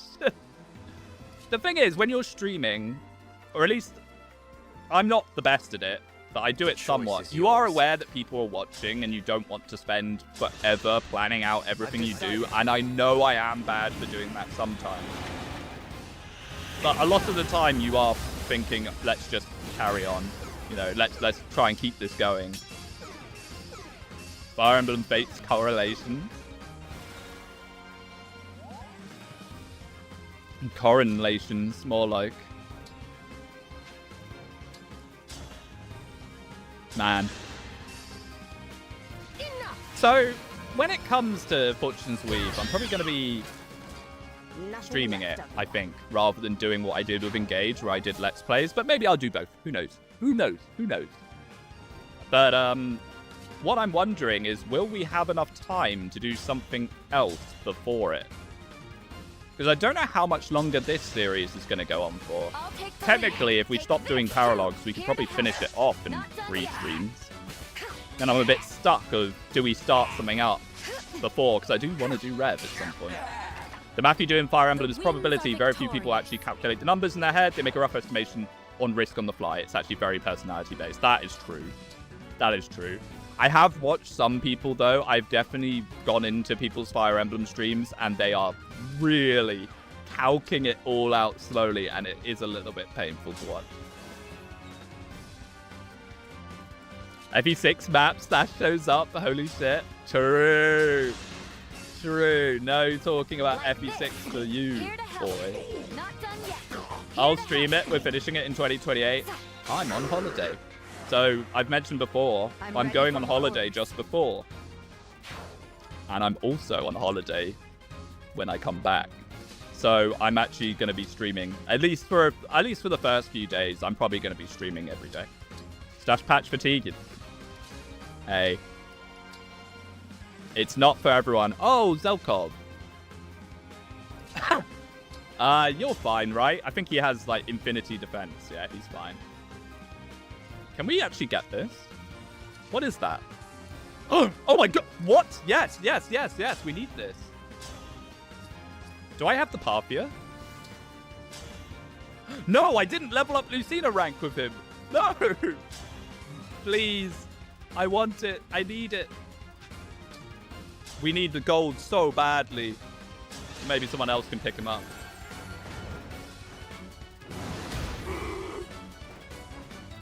You were able to kill the short-range one? Oops. It's fine. As long as we just don't kill Roy. I mean, he's frozen on the spot, so we'll just chill. I'll put Griffin up here so she can catch him as he comes down. One tile physic, my favorite. I could have got something out of the convoy. We've got money. I should have been staff spamming Veil, because this is the one way we actually... Don't you dare. I thought he was going to kill himself on an illusion. I've got to be careful saying those words. Sorry, YouTube. Sorry, YouTube. I thought he was going to throw himself into the illusion and we'd lose the gold. I don't know if it works like that, but I could see it working like that. The emblem character goes away when Zelkov transforms. Well, there isn't a transformed worm, is there? I'm surprised that Zelkov works at all. I'm very impressed with how they've managed to make Worm a playable class. I think Mang's got the dev changelog and spreadsheet. Now I need to make a presentation. Oh, goodness. I want it on record that I advised not for there not to be a stash patch analysis. I hope you're going to be okay with the consequences of it. As someone that has a lot of running jokes and running comments from certain Mangs viewers, it's not always the most fun thing to have happen. Just saying. Just warning. Get ready for it. Hello, Mr. Wing. Almost 100 viewers based. Hello, hello. Yes, we do seem to get pretty good viewership for this series. It's nice. How can I get this guy before he... Yeah, it's really nice. Thank you guys for watching. I have tentative faith in Mangs. Oh, Stash, my boy. Oh, Stash, my boy. I think you're... Oh, dear.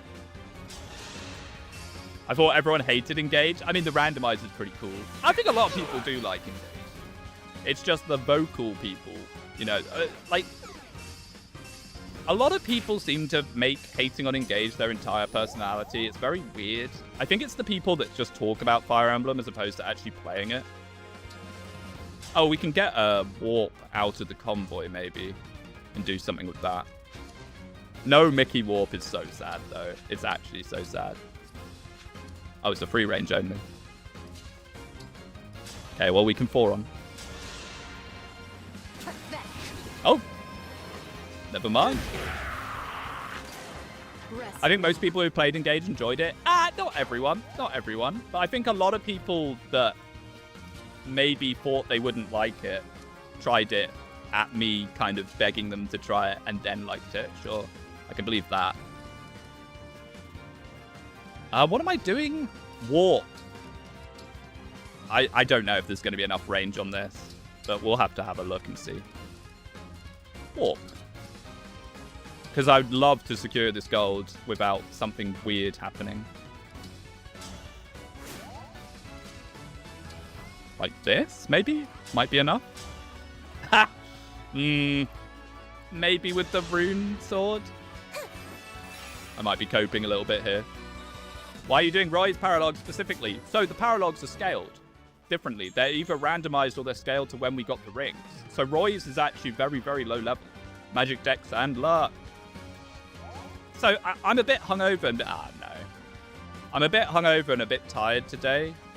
So I just thought it'd be easier just to do some chill paralogs. But it turns out they're even more chill than I thought they were going to be because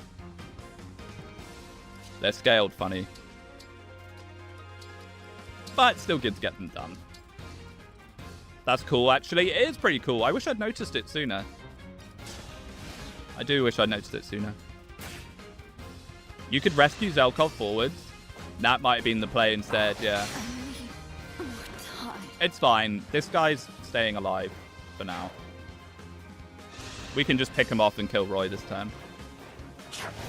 Oh, it'll be good to have money again. I think going for the Venomous was too silly. It's not like Nell even did that much with it. And now we have no one that can use it. Unless we reclass someone back into...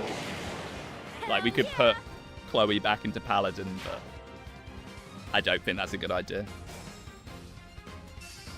I hated my first playthrough of Engage, but when you skip all the dialogue and cutscenes, it's pretty good. And I didn't hate it again until the DLC came out. I mean, I understand if you're like some deep lore enjoyer, but honestly, I've said it, I always say it. I don't think Engage's story is even that bad. Or at least comparatively to the average Fire Emblem story, it's really not. People exaggerate how bad it is. But maybe it's because I'm a big Fates fan. And Fate's story is way worse. Way worse. I think people forget how bad the Fate story is. Engage is just, it's just boring. It's an amalgamation of all the other Fire Emblem stories. The story for Engage is the most Fire Emblem story that's ever Fire Emblemed. I don't get the hate it gets, man. Exactly. I've been saying this for years. It's just like an average Fire Emblem story. They tried to make one that was a kind of mixture of all the other ones, and I think they succeeded in doing that, really. Trust me, you can dunk on both Fates and Engage at the same time. Alright, Mr. I love Conquest for cool boy points, but I would never, ever, ever play Rev, which is a lot of the similar game in a lot of ways. They're going to be started on that rant. Oh, he's got like holdout plus. I was wondering why we were doing nothing to him. I guess we'll just Panette him twice. He might actually be worth some experience. Same people over 8 free houses went pretty mediocre. It just depends what you're interested in, man. Like, certain people want certain things from their Fire Emblem games. I just don't like the people... So I watched a Rage Bait video today. Just before stream, someone posted it on Donlot's server. It's a video of a guy that's not like a Fire Emblem channel. He's just like a video game channel doing top 10 Western releases of Fire Emblem games. And right at the bottom, surprise, surprise, is Engage. And he goes, he calls her Ali Ear. He's like, Ali Ear, the main character, Ali Ear. And it's just like instant tourist. Like, oh, here we go. Ali Ear is... and anyway, he goes on to say, the gameplay is absolutely brilliant. It's some of the best gameplay in the series. It's like, why are you putting it bottom then? Why is it bottom ranking? I feel like it's just people repeat things they hear. Ali Ear. And then his top 3 were FE7, Awakening, Free Houses. I was like, okay, mate. Okay. There's nothing more infuriating than to watch non-FU content creators make informative content. It really is. You know, obviously, we are very committed fans. We're incredibly committed. Very obsessive. So seeing people that are maybe, you know, just dipping their toes in, want to make a video on a game they played recently, of course it's going to come across bad. But Ali Ear was triggering me before he even started talking about it's one of the best gameplays in the series, which is why I'm putting it 10. Number 10 on the top 10, the 10 Western releases. Did you get the Wyvern? Did I? I think I did. Oops. Yeah, I did. You scared me, man. You scared me. Oh, that would have sucked. So at least we get something out of these paralogs now. And we can get more X rank when we get the SP for it, which is nice. No, not X rank. Sword rank. Sword rank. But yeah, I think with Fortune's Weave, and look, everyone's entitled. I would never, ever be a gatekeeper. However, I think there's going to be a lot of tourists that are going to appear out the woodwork and start talking and saying things. And it's going to trigger me so hard. I'm almost enjoying my anger. I'm already getting mad thinking about it. Like, genuinely. I think there's going to be people coming in with the craziest takes you've ever heard in your life. Oh, it's so nice that we can do this now.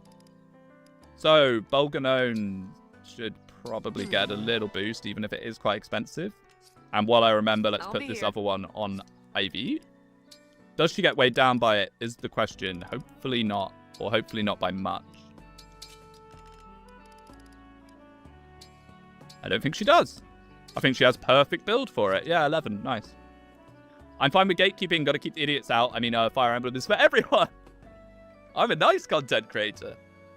I'm not. No, I am. I don't know. I think a lot of people are quite scared of me because I'm quite blunt. I trust me, guys. I can be quite nice. I have a lot of patience for people. A lot more than you might think. Engage gate kept, free house onlys. Oh, the houses did not like Engage. I've always found the funniest thing about the whole Engage wars was it was free houses only fans and like strange Karga elitists teaming up thinking they were on the same side. It was very funny, actually. Like, thinking about it, it was such a weird pair up. Such a very strange pair up of groups of people. Speedwing is one of the most patient people with Stash. That's like Autist haircut. I like Stash a lot. I like Stash a lot. I have a lot of time for Stash. Sometimes the full moon rises and he cannot control himself, but that's not his fault. I have all the time in the world for people that are genuinely trying to be genuine. Even if you're being a little, you know, a little committed, a bit over the top. As long as it comes from a genuine place, I got all the time in the world for you. I have zero patience for people that try to mess me around and try and, like... You know when people say half-truths and half things and they're trying to imply certain things? Like, I have no time for that. Like, schoolyard games, I have absolutely no time for that. Which is why sometimes you might see me butt head with some other FE tubers, is if they try and do any of that with me without directly saying why, I lose my shit. Magic, Dex, Res, and Luck for Ivy! Even when I genuinely dunk on Engage, I think a lot of your dunking on Engage comes from just a place of misunderstanding. And hey, you actually played it on Maddening. If you had never played it on Maddening and carried on saying stuff, yeah, I would have been mad.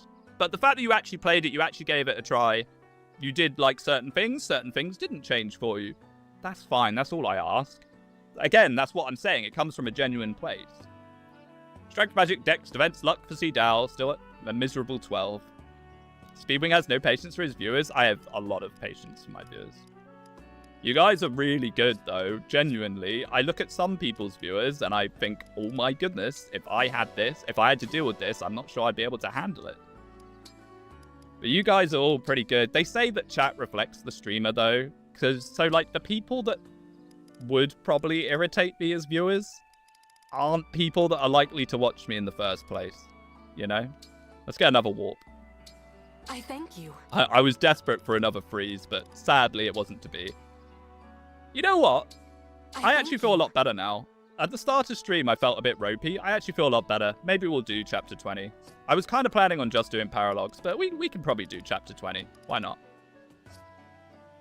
Trust me, ain't no way you can stream Fire Emblem without having some patience with your own viewers. Yeah, exactly. Do come again. Exactly. Also, not to let the cat out of the bag a little bit, I do slightly play up the whole grumpy wing thing sometimes. Of course I do. Of course I do. I never lie. I never make stuff up, but, you know. There might be moments where I take a rant a bit further than I probably would. Take care. Okay.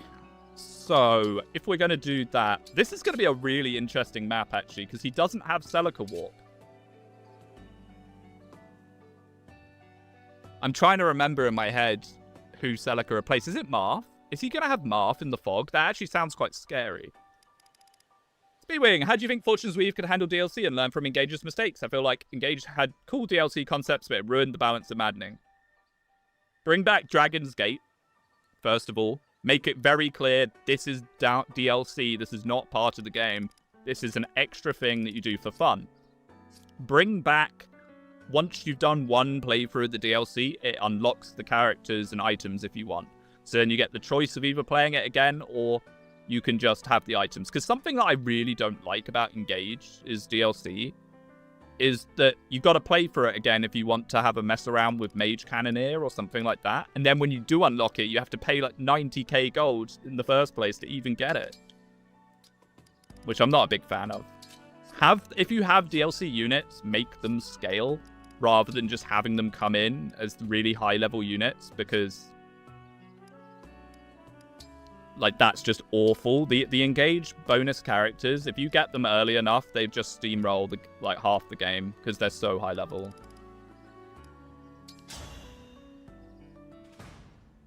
I like the wolf outfit skin. The tail looks so funny. It's certainly a choice. I don't mind it. I wish it didn't have the tail, though. I think without the tail, it would actually look pretty cool because it's still got the wolf fur. They should have made the tail just a Merrin thing. Having to do it repeatedly is atrocious. Yeah, just give the player the choice. The more choices the player has, the better, in my opinion. Why can I never remember what the food is called? Am I blind? What's it called?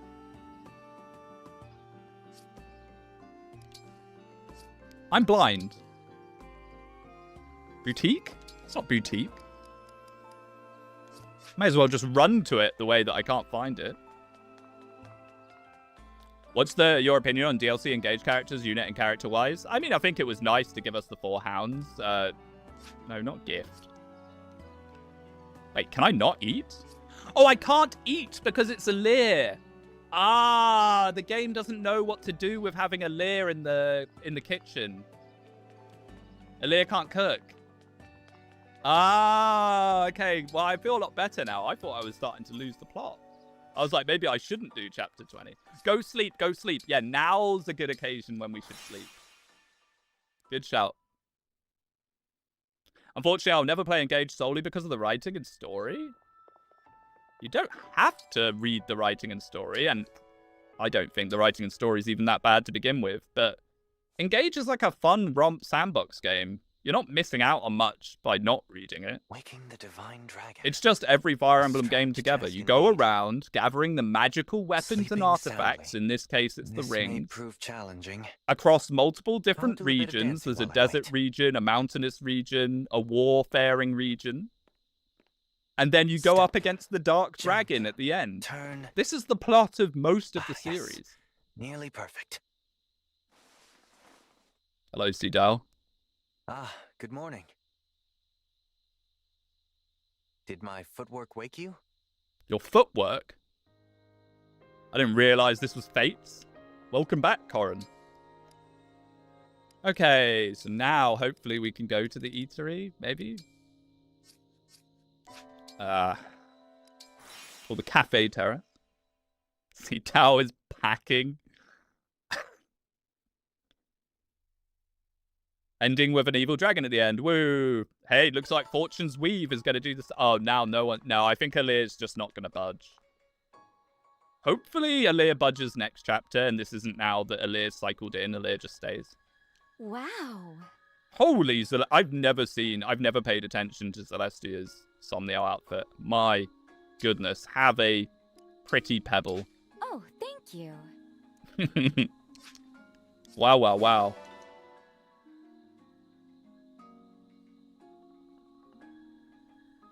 Did that just randomize the gift of the bond fragments? Totally. Now, I'm not going to go around spamming this, but I'm just curious more than anything.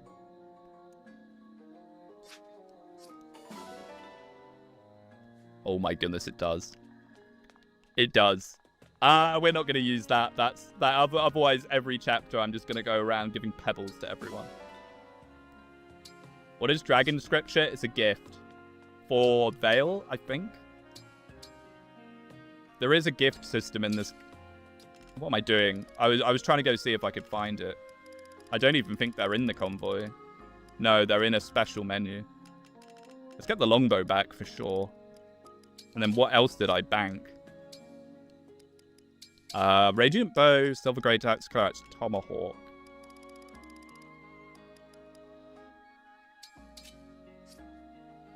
Oh, Storehouse. Storehouse, yes. You're right.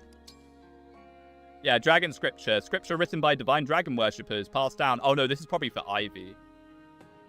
Who will Morvia S support if you even can? I don't know if we can do that. If I could, Panette, obviously. Of course, always. But I don't think we'll even try doing that, because that sounds like that would be so buggy. You banked your hate to FE LARPers? Let it out? Don't worry, I'll get plenty of occasions to do that. I'm sure there'll be all sorts of things that trigger me during Fortune's Weave. When all the tourists are jumping on board. I mean, we could do another paralogue, or we could do Chapter 20. I kind of want to do Chapter 20, but then, obviously, the later we leave these paralogues, the less XP we get from them. So, I don't know. Let's do Chapter 20, and then maybe we'll do paralogues next stream. I can't cook. We tried to reset the eatery, but it's a Lear. And it's just stayed a Lear, so... I guess I could use some tonics on people, maybe. Unless Panette goes boom before the finale, she'll never go boom. She'll go boom with the Tiki. I didn't do it in Roy's Paralogue again. It's actually really hard to set up. I think our best chance of it actually doing something substantial was on the boat. The dead port.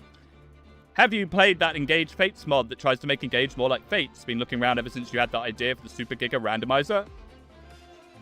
I have not played that. That sounds incredibly up my alley. Maybe I'll have a look into it.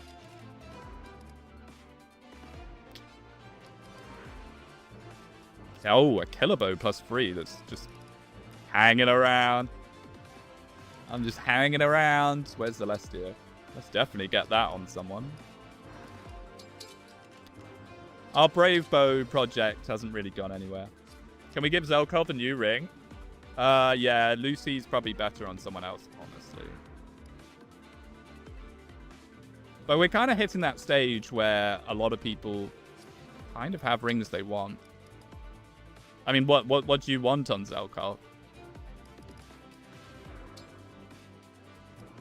The problem is the best ring for him would probably be Sigurd to give him move.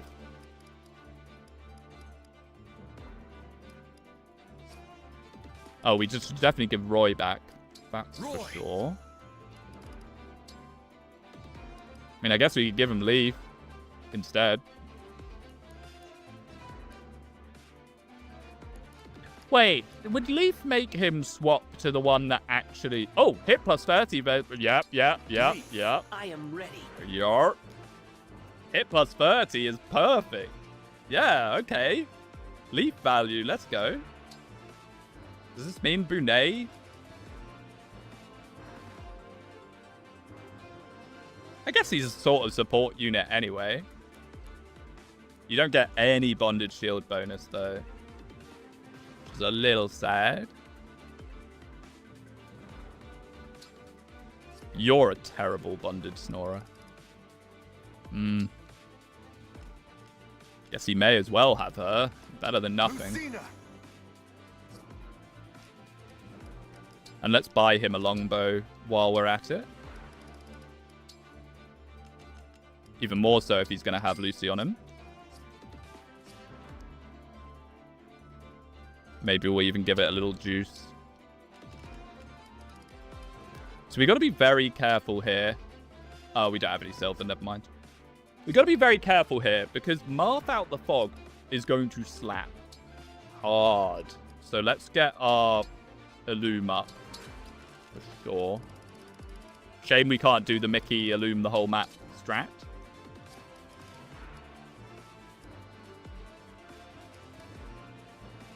Other than that, this is looking okay. Maybe we get another illume. Just have 2 of them on the go. We're probably going to need it. I have not done this map without lighting up the whole map since I first played it, pretty much. It's such a good strat. It helps so much.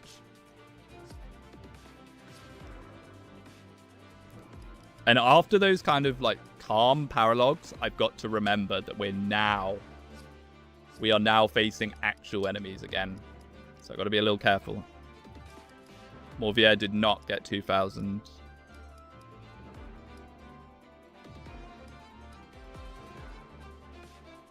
Bunet has 2,000. Should we get Draconic Hex on him? I think we should. I think the more Draconic Hex users we have, the better. Especially when he's so weak. He's not really doing much other than contracting. When I have terrible insomnia and no 100% bonded snore units, it's true. Bonded snore is overrated. Although we might use it here. This is probably quite a good chapter for it because it lets you push into the fog a bit more. And then we'll also give Lucy rank to... Who was it? Bunet. You can give Bunet Geosphere as well. We could, and that would synergize pretty well with his contracting. But he's only got 2,000, so we can't do it just yet. Parthia might even give him some experience, which would be nice. Draconic Hex. It's another Hexer. We get our other 2 girls up, we'll have a lot of them going around, which will be very, very nice. Very useful skill. Okay, and with that, I think we're pretty much good to go. You need to have a vulnerary on you at all times, Panette, the health regulation. Okay, so Chris appears either here, here, or here. I'm a little scared that Marth might just one-shot some of our characters. Hopefully with an Illume here and a Illume there, we can spot him. No HP tonic on Panette. Good point. I don't have one. I think he can actually go above as well, but I've never seen it. I've never seen it. But I think when I looked at the wiki once, it showed him up there, but I've never personally seen it. It's usually one of those 4 corners. Now, I wonder what's going to happen. It might be a bit buggy, because normally he walks around, and then once you take a life bar off him, he goes up here. Yeah, here he is, but he'll disappear at the start of the map. Droppable Fortify is amazing.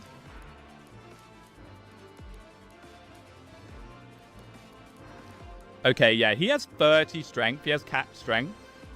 This is going to hurt badly. No, he does not stay up there. I mean, he might do. I don't know, but I don't think he will. I think he's going to appear down here. All right. Let's find out what happens. It'd be nice if he did stay up there. It would give us a breather, but nope. Huh? Was that just a visual glitch, or did he actually just jump to the side?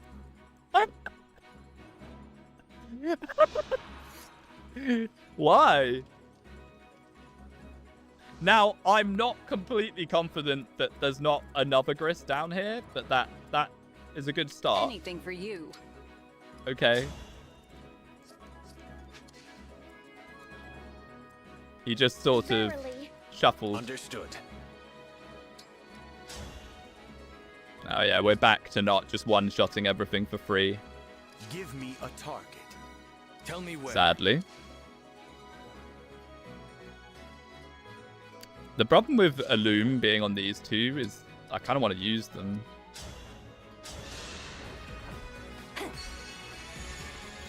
Also, Panette value, Thief Vision. Yeah, that didn't really show much. They're cooked. So can they attack over this wall? I can never remember. I can. You got to be a little... This map isn't that bad, but you just have to be a little cautious of the Wolf Knight.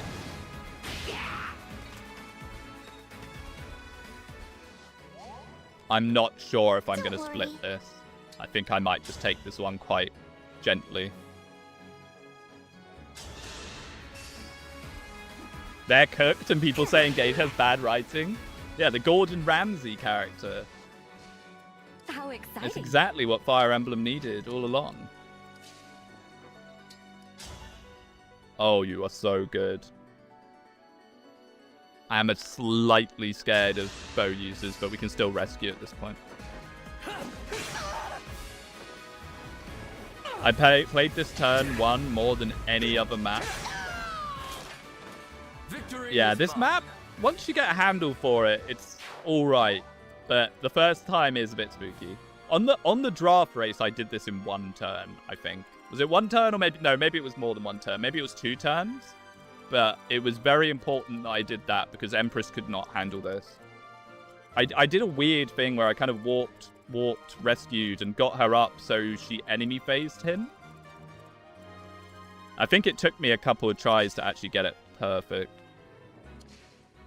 You know, as much as I moan a little bit about not enjoying draft races that much, I did quite like the Engage one when we did it. Slice and dice. I need to remember, Sniper, Covert, so we can actually play Celestia very aggressively. Super nice. So that's a silver sword. Ooh.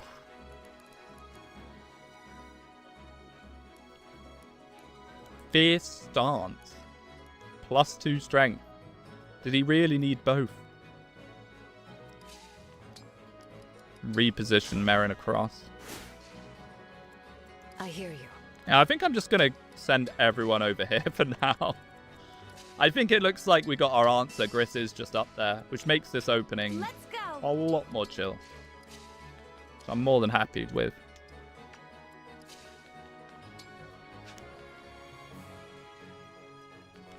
We can even contract Mr. Zelkov. Can't wait for the Fire Fortune's Weave draft race. I will not be taking part in that one.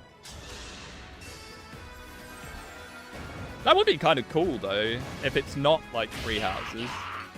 If you can just automate everything and actually get through the game without too many problems, it might be fun. Because there's a massive cast. Like, it's a huge old cast. The problem with draft races, though, is that you only end up using 2 or 3 units normally. So, having a huge cast actually isn't that impactful. Sadly. Okay, now we can IV max, now that they're actually real units. And I think I will. Picking different routes. The problem with that would be that whoever just picks the fastest route wins. So it might actually be less about gameplay or inputs and more to do with you just happen to pick the route that's the best.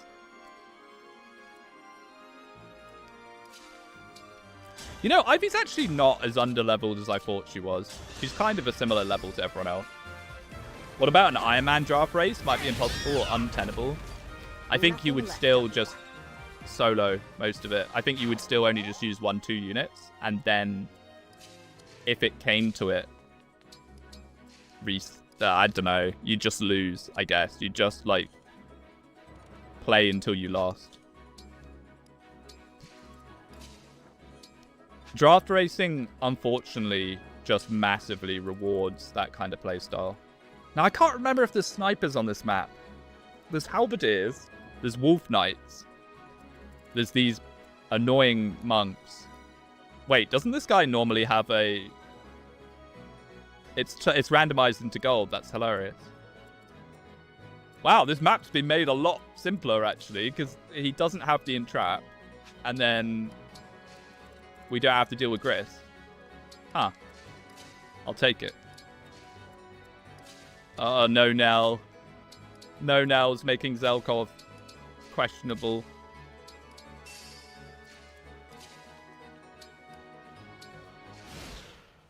No entrap. Yeah, that entrap is terrifying.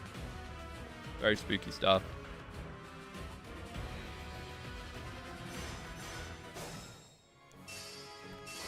The chain of chain guards.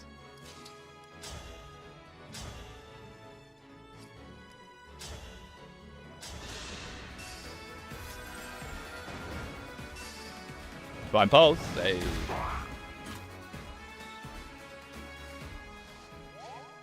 Drafting your opponent's team? I'm trying to think in my head if that actually sounds fun or not. It sounds funny, but would it actually be fun to play? I don't know. Oh.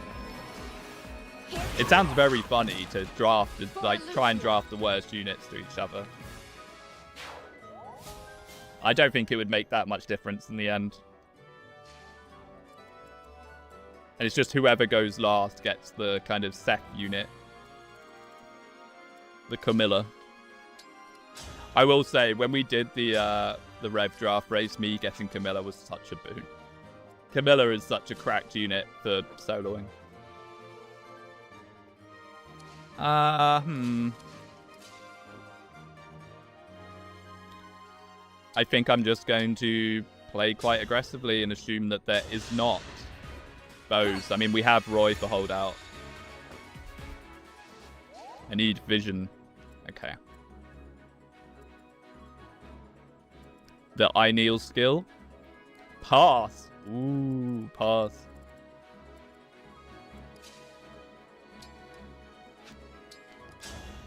Stupid chain guarders chain guarding each other's. Irritating.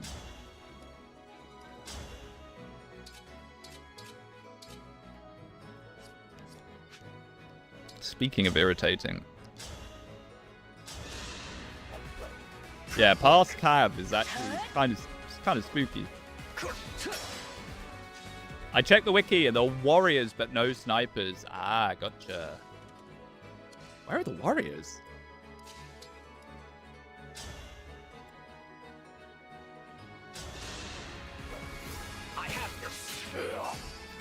Maps and Birthright kind of suck, but that's more of a Birthright issue than Camilla issue. Yeah, I remember Birthright a little more fondly than I'm seeing it watching Donlot stream it. That's for certain.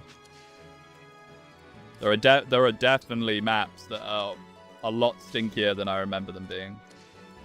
I guess Celestia can go right on here.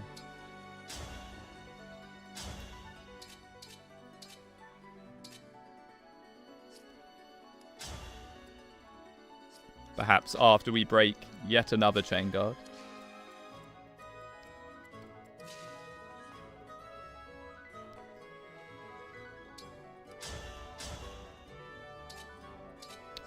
I think I already looked at that. I'm doing the thing where I repeatedly look at things.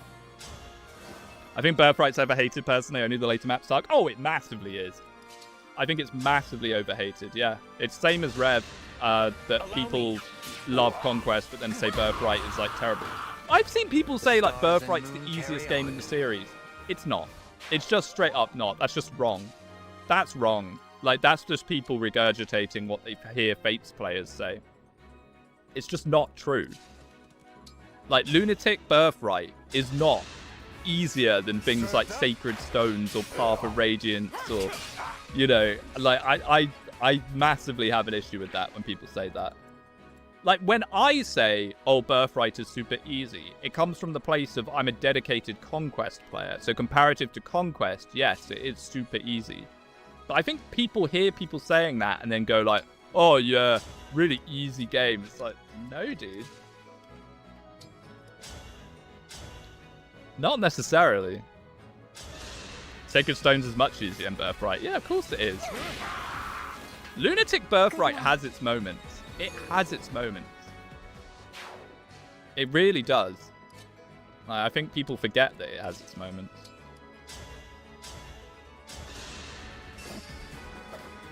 Man, this guy kind of slaps. I will strike you down. I always get caught up and like surprised by how much enemy martial masters do, because your martial masters don't tend to do much damage at this point to the game. Armads. Ooh. Armads Gaming. Let's go.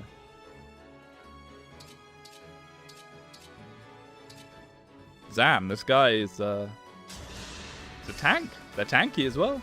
Allow me. Yeah, Armads. It's back. Oh. Wow, I mean, hopefully...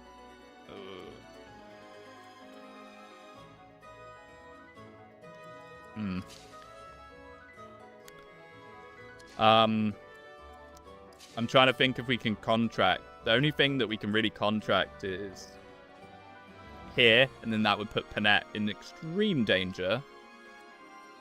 Does that guy have lethality? Don't scare me. Bane. Bane. Oh my goodness. But that is actually really, really scary, because he might just Bane Diamant.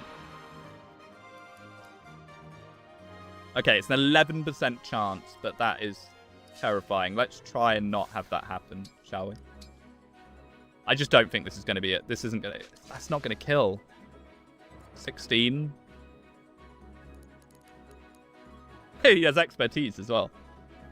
I mean, there's nothing else we can do, though. Outside of put Panette in Tomahawk range, which I'd really rather not.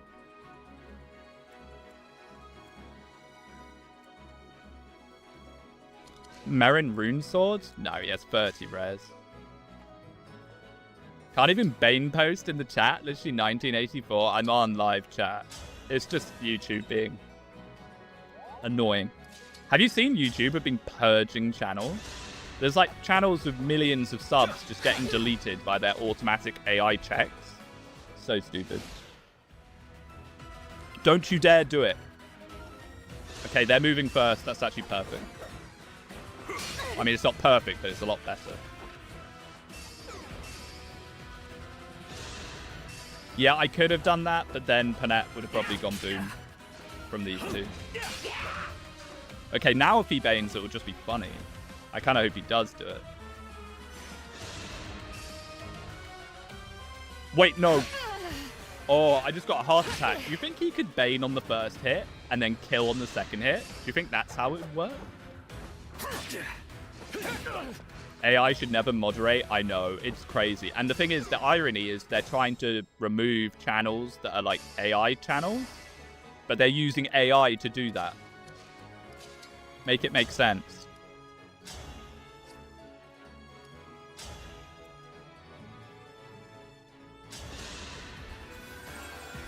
Yeah, I mean, there's some really massive channels that have been affected by it. And luckily, if you are a massive channel, you can complain on Twitter and they'll fix your account. If you're just some small channel that gets picked up by this random AI detection against your will, no one's going to listen to you complain. Your channel's just gone. Unlucky. The kitchen is closed. You know, touch wood, it doesn't happen to me. I mean, I don't think I make the kind of style of content they're going after. It seems like it's mostly documentary style stuff, because they're trying to remove, like, documentary AI slop, which YouTube is filled with, to be fair. There is a lot of it. Man, this girl seems to remember Celestia feeling a lot stronger. Oh, Luna. Luna crit. We have Alchrist at home. This map on a randomizer. Wish you the best of luck. Thank you. Strength, Dex, Defense. I mean, we've actually gotten quite lucky because Gris decided just to warp to the tile next to him. Don't know if that's intentional by Triabolical or we just got lucky. Oh no, Nagapedia and he who shall not be named might be impacted. Hey, potentially. I think it is bad that people are just pumping out AI content. Like, it is bad. Like, hey, I like a slot lore video as much as the next guy about things like Dark Souls and... What was I watching the other day? I was watching Path of Exile 2 lore videos. And there was one channel that was amazing. I can't remember what he was called, though. But then there was another channel that was 100% just a AI voice reading out an AI script. And I was just like, this shouldn't exist, you know?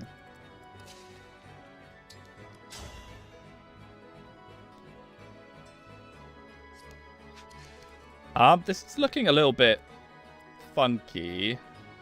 I don't really want Wolf Knights up and in my face, so we might dance here. Maybe we can get away with a contract, actually.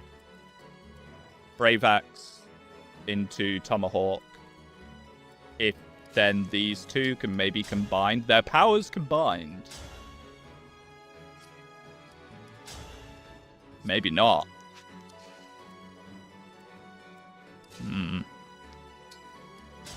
Little bit scary.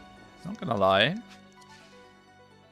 I made AI slop, so I can't really speak against it. Hey, I've done some, like, little AI video things before, when AI was still taking off and no one really knew fully what it was. I did some AI stuff. I don't do it now. I try not to do it now because, you know, obviously, now that we know what's going on with it all, I can understand it being very tempting. I won't flinch.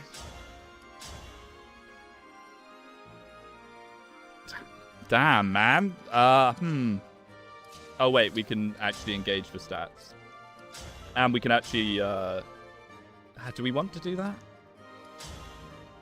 I don't know if we do. Didn't you mention the Nagapedia was an AI channel? I mean, I've seen people saying that. When I've watched a couple of his videos, it did give me that impression. I don't know for sure on that, but it does seem to be something that people talk about. I could believe it, because some of the videos that I watched, he has no clue what he's talking about. And it's painfully obvious. But hey-ho.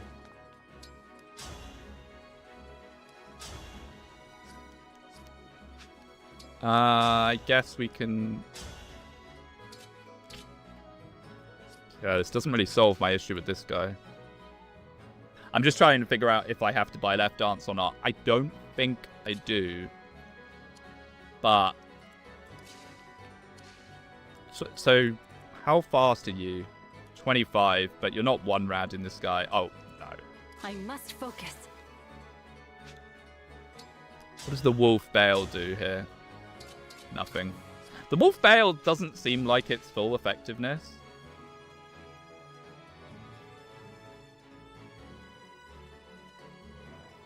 Oof's AI bath video was peaked though. Oh, what, with Lemonstein? Yeah.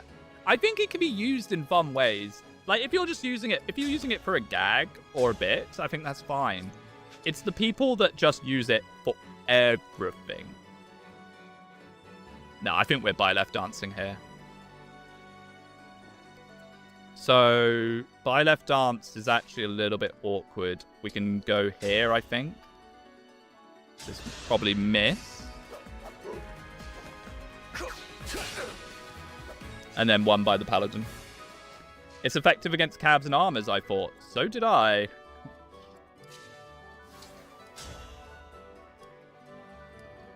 I guess it has less might. It's quite low might.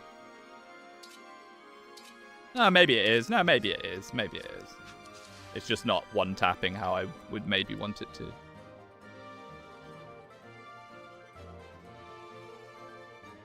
So then we can put one person next to this guy. Like, oh, maybe not. Maybe we can. If we heal her up. I need to remember, Merrin's actually a little bit squish. She's quite squish. AI should be used in increments and not define a whole channel. Yeah. I'm your knight to command. I mean, realistically, it'd be nice if you don't have to use it at all. If you are going to use it, just use it as like a tool, a small tool. Do not just say, hey, this is going to get rid of all creativity, all uniqueness. I'm just going to pump it out. But yeah, I don't know. YouTube taking down channels for AI slop is kind of funny to me. With AI. They're taking down channels that aren't using AI It's over. with their own AI bot. I can respect using AI for a shitpost here and there, but making an entire channel based on it because it lets you put out an insane amount of videos, that's just disgusting. It is. It's gaming the system. It's taking advantage of the kind of YouTube system, which I don't think is good. Okay, I'm trying to make sure I do this correctly. Diamant can hopefully cruise on in and kill that Wolf Knight in the back, which then gives us the contract with Morbier maybe for this Wolf Knight, although his accuracy isn't brilliant. There's a robot battle happening on YouTube. I mean, there's also a robot happening in the comment section. Even I have started to notice bot comments in my comment section sometimes. I just delete them when they're obviously bot. I never delete comments, but I will delete, like, bot comments. What they do is they tag a random time. Like, I'll have a video that's maybe, like, 30 seconds long, and they'll tag 2:40 and go, like, oh, this song is my favorite, or something. And you're like, what? I have no idea what the purpose of them are. Is it just to build up a bunch of comments so they look legitimate? Oh, maybe we just contract. No, I think we just contract here. I think this is the play. Yeah. And then we can longbow if this doesn't hit properly. That AI, how would we have gotten the shape store? True battle is yet to come. Usually they're adult scams. I don't tend to get those. Not that I've noticed. I don't tend to get many of anything, really. I'm quite lucky, but I am a small channel, so I guess there's less reason for me to get that sort of thing. But I have noticed them increasing more than usual. And I'm not crazy about it.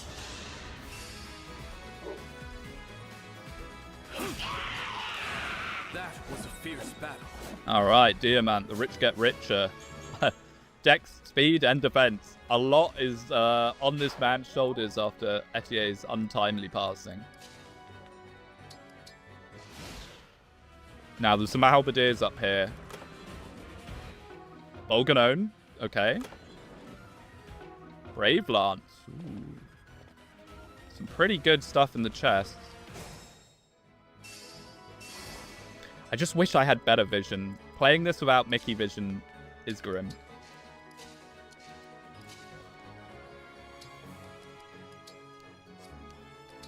Sure. I'll light up the torch. Speedwing is immune to bots. He just gets annoying FE Spurgs in the comments instead. Hey, I entice it. I'm an annoying FE Spurg as much as I'm not crazy about using that term.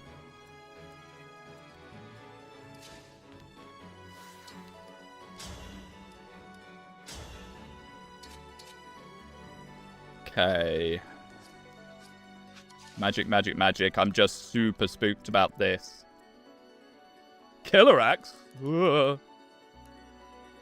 Ah! Although he doesn't have effective damage. You should multi-stream on Twitch for the Mickey Shaker. Why do Twitch get all the fun? I would love to have animated emotes. Some of my emotes are actually animated, because I thought they were adding that in as a feature. I read somewhere they were. So some of my emotes are GIFs, but they just come up as stills on YouTube because YouTube sucks. They're joyless. No fun allowed. Dare I do this?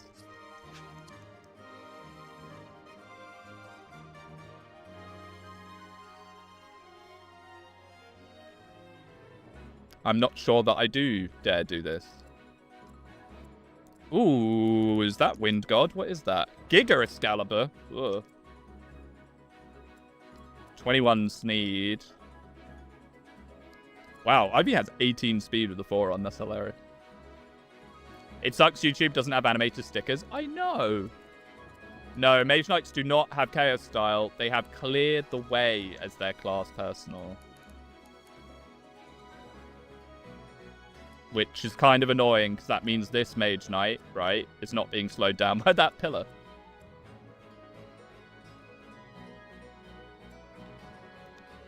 I think we just put our, I don't know. Let's go. We can stay out of range of this guy and just kind of chill, I think. For the most part. I don't really want to mess with these guys too much. I could do something like that, but I'm just scared this character's there, and I think there are. I don't think Ivy actually minds that much.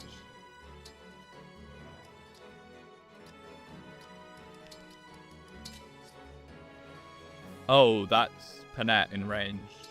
Okay. Get out of there, girl. Yeah, the Mage Knights are not here to kill chaos.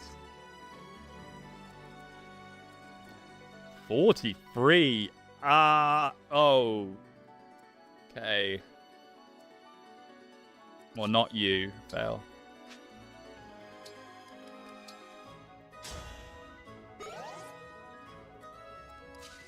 I hope this is alright. I might try and bait them as well here, because that's a little much for me. They can hit there, though, can't they?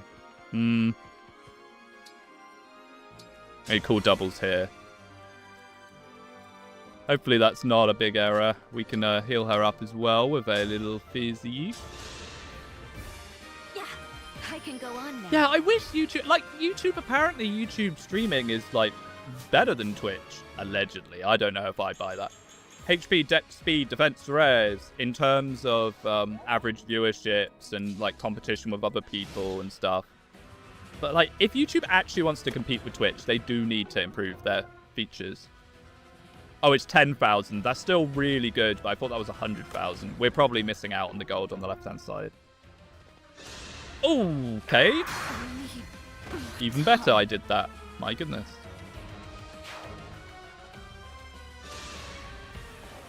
Man, it's so useful. I'm so glad we got this, because not having Lynn for this would have been a bit grim. Yeah, jump scare, great night. Oh, thank goodness he didn't double her. Scary, scary stuff. How close was he to doubling her? Huh! 1 point. 1 point of speed is all it would attack. How cute is the generic Mage Knight, by the way? I'm a sucker for short hair girls. Oh my goodness. The little hat. The hat on the horse is a bit silly, but super cute. Let me recruit her. Okay, let's try and maybe tenderize this guy a little bit. The hat on the horse is crucial. Okay. I won't slander it.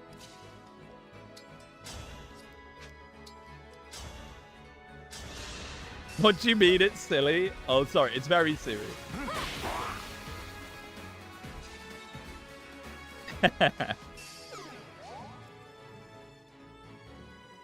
I really don't like playing into this darkness, especially after seeing what happened here. But it is quite nice. Maybe I can send an extra flyer or connect with someone over there to have a little bit more vision.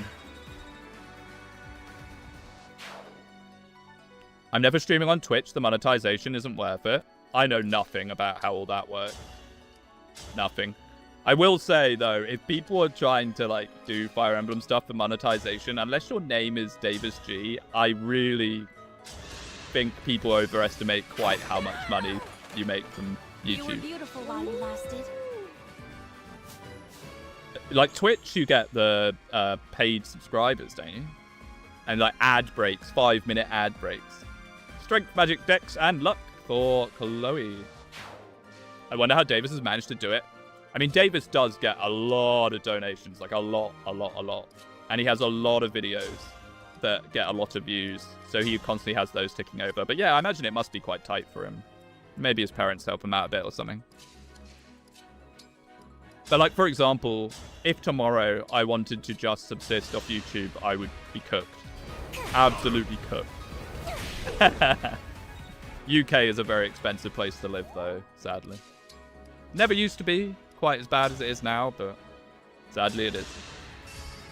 Engage effective weapons is so bad, by the way. They're pretty good. You just gotta forge them. Alright, Ivy, let's see it. Magic, dex, speed, luck. Yes, yes. Keep getting magic. Keep getting magic. We will make her into the Empress we were never allowed to have. And I say never allowed as if it wasn't always just my poor gameplay that killed her. Yeah, she's turning out pretty good. Turns out having Tiki buffing your growths a little bit is a pretty decent thing.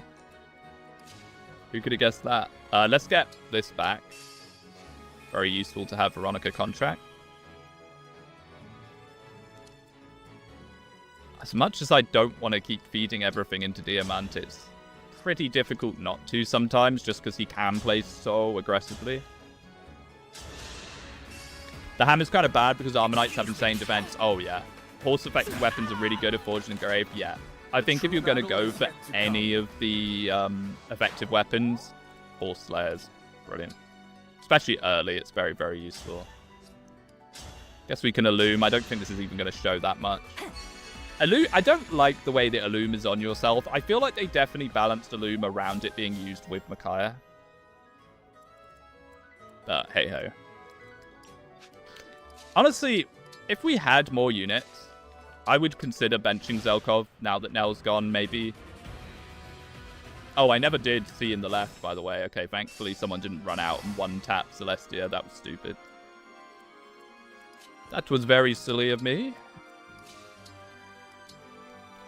Hey, cool, Zekrob, $5. Thank you, thank you. Let me clarify. I'm planning on starting out streaming for Fortune's Weave. Oh, okay. I won't dual stream because I don't want to subject my viewers to Twitch's atrocious ads. You know that Twitch ads is a button, right? You know that's how it works, right? They have a button that they press for ads.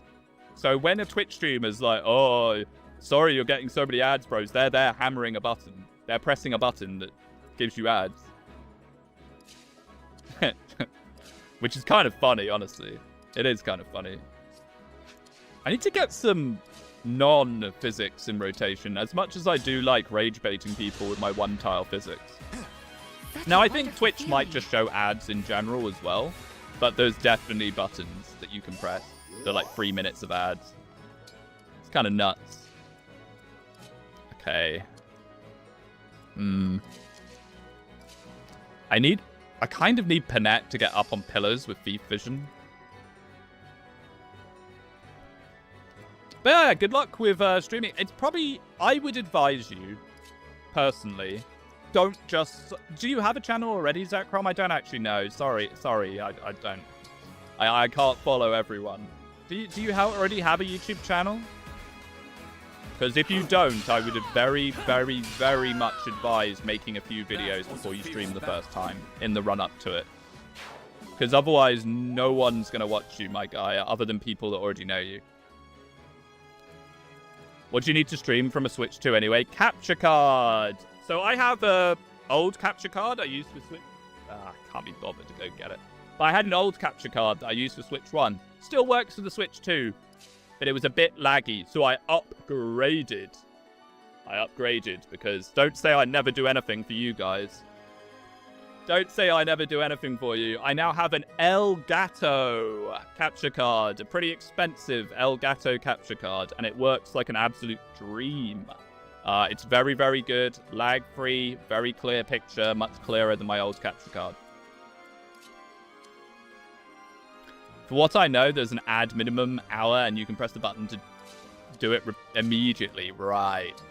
Because all I know is, like, there's like a Twitch streamer I watch that has a running joke that every time someone annoys him, I say this, and it actually sounds terrible when I say it out loud, because it's not a joke. But every time someone in chat annoys him, he goes 3 minutes of ads. You're getting 3 minutes of ads, and he's turned it into like a running meme, but he actually presses it. I've never really thought it through.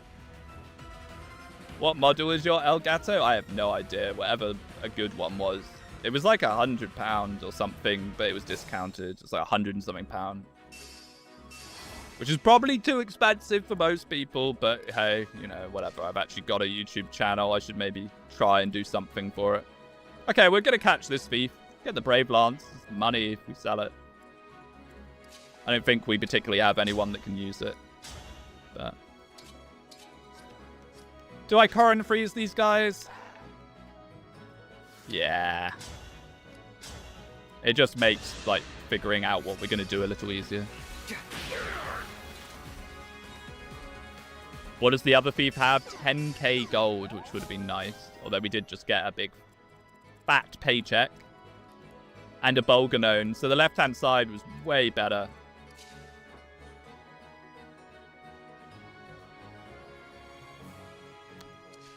You know what?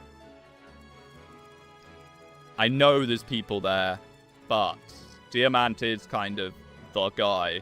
We could maybe rewarp Diamant. 1, 2, 3, 4, 5. I think he's just one out.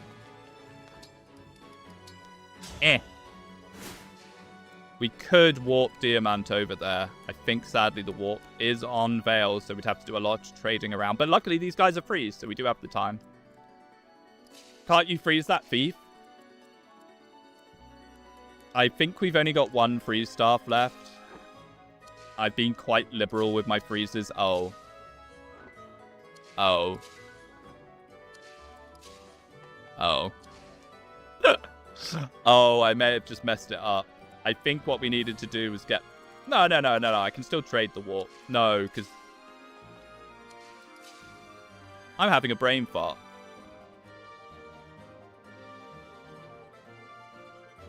No, Merrin can't get to him now. Ah. Dance trade? With who? I don't have a dance. I have contract.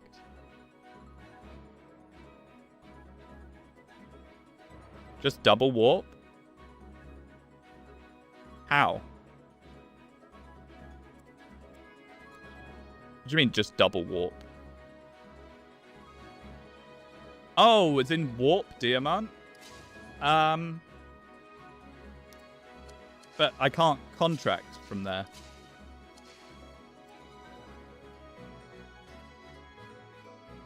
Oh, yeah, no, I have one warp staff. No, do I have one warp? No, maybe not. No, wait.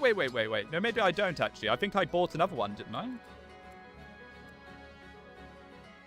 Use Veil to warp Merrin, then Merrin warp Diamant. Yeah, no, that's what I mean, but, like, I was just wondering if we have a warp staff other than this one.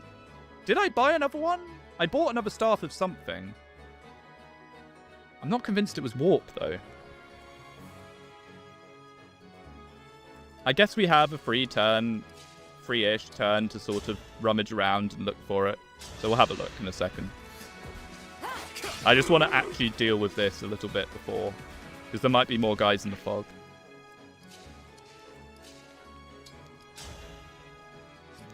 That's a shame.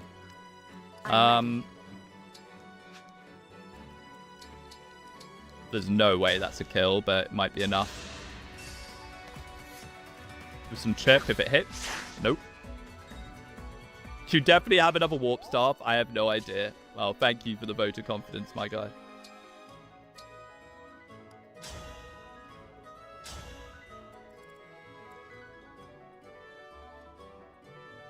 This doesn't even work anyway, though.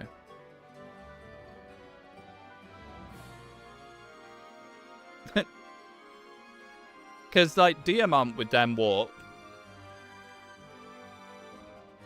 Merrin, and I don't know if Merrin reach or kill. 25? 32? I think it has to be the Brave Axe, and even then it might not do it.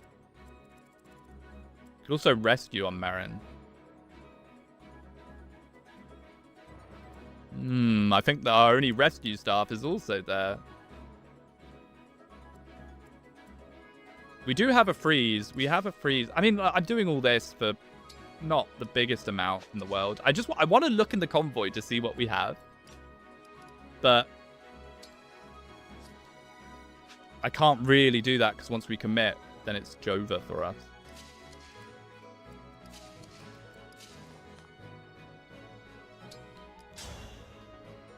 Oh, and that also is a bit cooked. Well, I'm just relying on there not being stuff in the fog. I've kind of messed this up now by doing this. Can you look in the convoy, back out, and not use your turn? I don't know. I feel like you can't. I feel like once you do that, don't you lock yourself in a little bit? I could be wrong on that, but...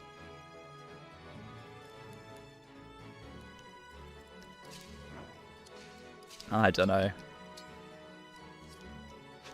If I go from above, actually, does that walk better? No. Why would it? Well, let's just do it. Let's just fish. May as well. The thing is, Merrin can't. Merrin doesn't want to go in there. At all. It has to be Diamant, so I've kind of messed this up. You can obstruct the entrance for now. That's true. That's true. Oh, yeah, that's the best way of all. Oops. That would have just been it. Oh, well. Is that an entrap staff on Merrin? It's an illume. It's a torch. I don't think we have an entrap. I mean, I think the first entrap you can get is the droppable on this chapter, which is now gone. I'm also a little bit scared because I know there's Wolf Knights up there. This is all a lot of bother for 10k and a Bolganone that I don't think anyone even needs because we've already got them. Ooh. Woohoo. These halberdiers don't mess around.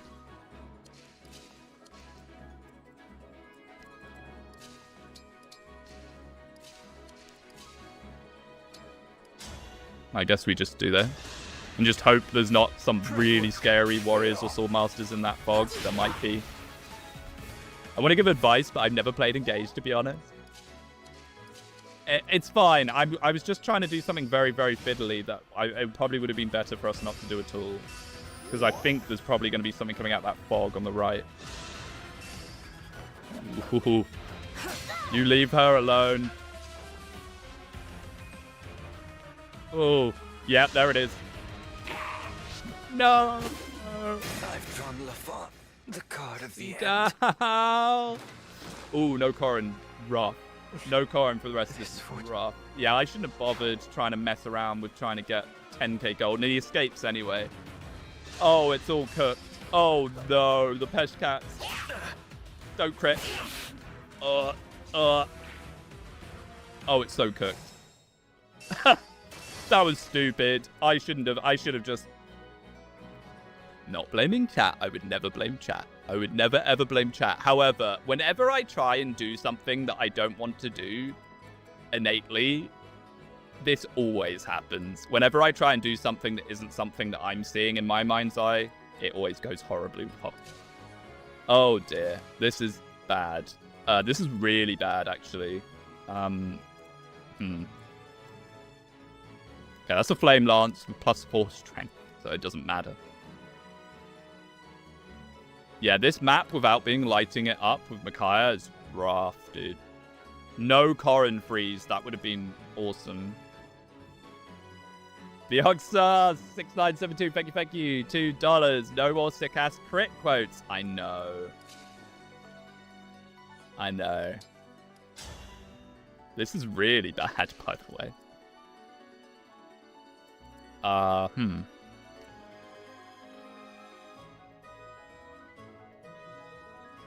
Sorry if I'm hesitating somewhat. I just need to visualize some of this.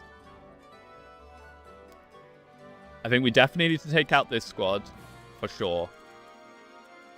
Then what we can do here is maybe some rescue contract nonsense. I don't know. Try and mark those guys out. Long old range. Cool doubles, maybe? Yeah, oh, we will be calling doubles for sure, because that's such a good way of making some space for ourselves and baiting in some attacks. The one thing of cool doubles that you just got to be a little cautious with is that the AI isn't perfect on it. Yeah, this warrior is absolutely horrifying.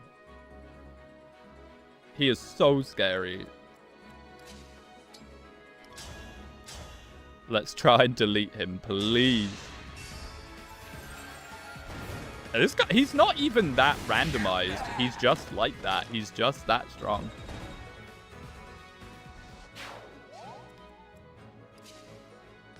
I look forwards to going back to playing this map with Micaiah in the future.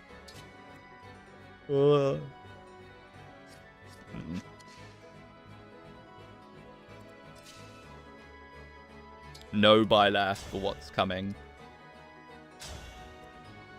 Okay, nice. Whenever there's a kill, I should. You gonna summon with Veronica? Nah, I still think that's way too strong.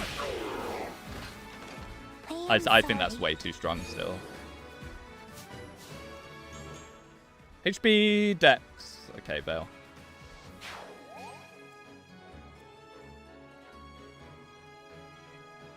Actually, I shouldn't be using Vale. I'm starting to think you may need the help. I don't know. Bloody hell, you're a bit useless, aren't you, Brunei? You're a contract-only kind of guy, I think. Ooh! Ooh! Ooh! Weapon Sync Plus! Fierce Stance, Silver Axe, Silver Bow. Oh my goodness. Let's get our contracts going, I think. Yeesh. Uh-oh. Maybe he can pull some to the side. That would be great if he could do that. I don't know if he will.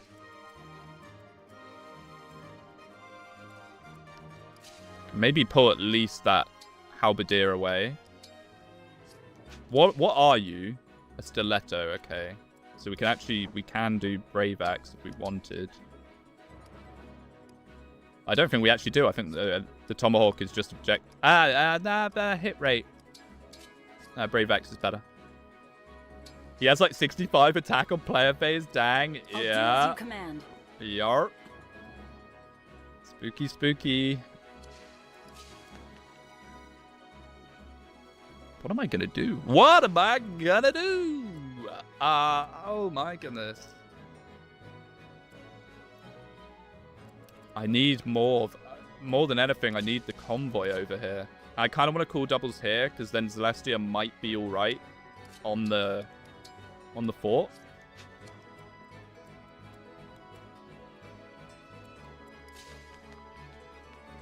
I guess we can contract Chloe to do a funny clawed attack, and that might at least protect her a bit. Golden Star.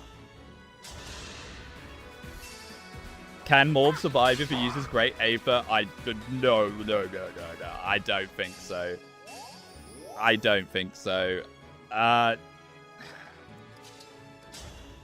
There's too many of them. Yeah, look, 9 9s, they do 4/4. That's like 8, 16. Silverlard. I mean, he might be able to take on some, but... How much avoid is she getting like this? 100?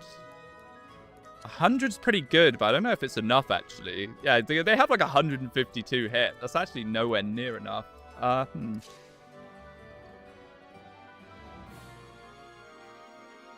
No, I know Lagu's friend. Don't you worry, I'm no stranger to Lagu's friend. I'm just a bit...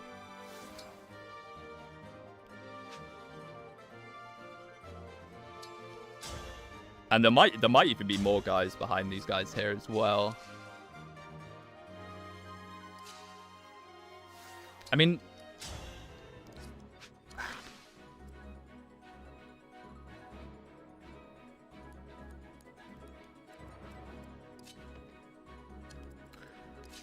I need more Vier for the convoy, but sadly, if I do that, I don't think the freeze staff actually reaches where I want it to.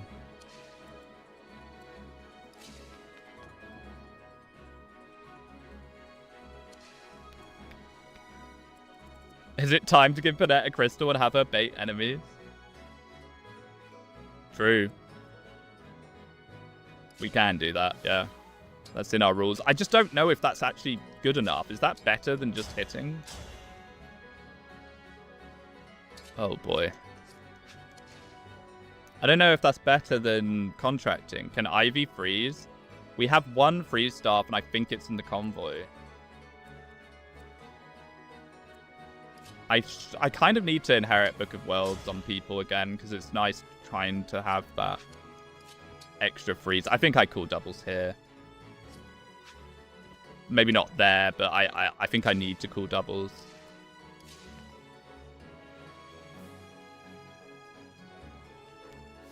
I need to call I think I've got it. I need to call doubles in a way that it's mostly these front guys can hit, so they don't get taken out by the other people.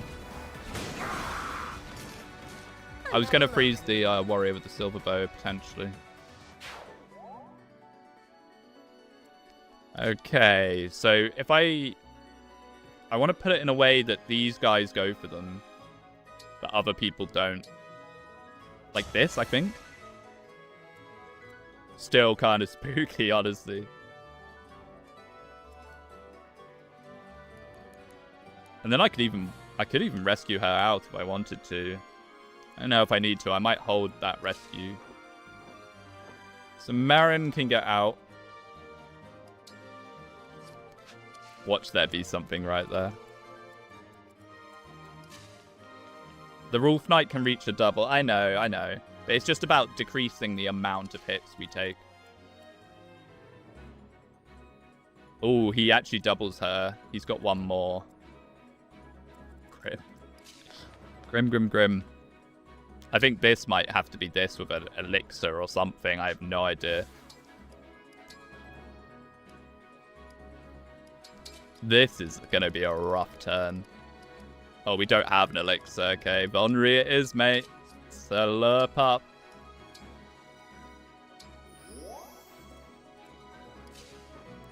Ow. Oh, boy. Yeah, I might use the contract on a physic. Just got hit. Anyone dead? Steve Dow just got murked out of the fog by a very, very scary warrior with a killer axe.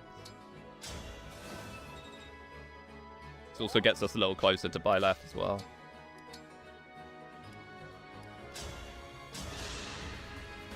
I could have maybe done rescues, but I mean, if he wants to lure enemies, that's also probably alright. Woo! No elixirs, like 15 one-use boundary engage moment. It is a bit. Okay, good. He did lure this guy to the left. That's really nice. Oh, even better. You put up a good fight. Thank you, Diamant. You are the GOAT. Don't die from the fog, please. Man, this map is definitely designed with Micaiah Illum in mind. It is horrifying. Oh, there's more of them. That's a bit scary that he decided to go for her, but maybe it's because it's one range only. That's fine. Are you watching, Father? Oh! Are you watching, Father? Base sweater vest Diamant, yeah.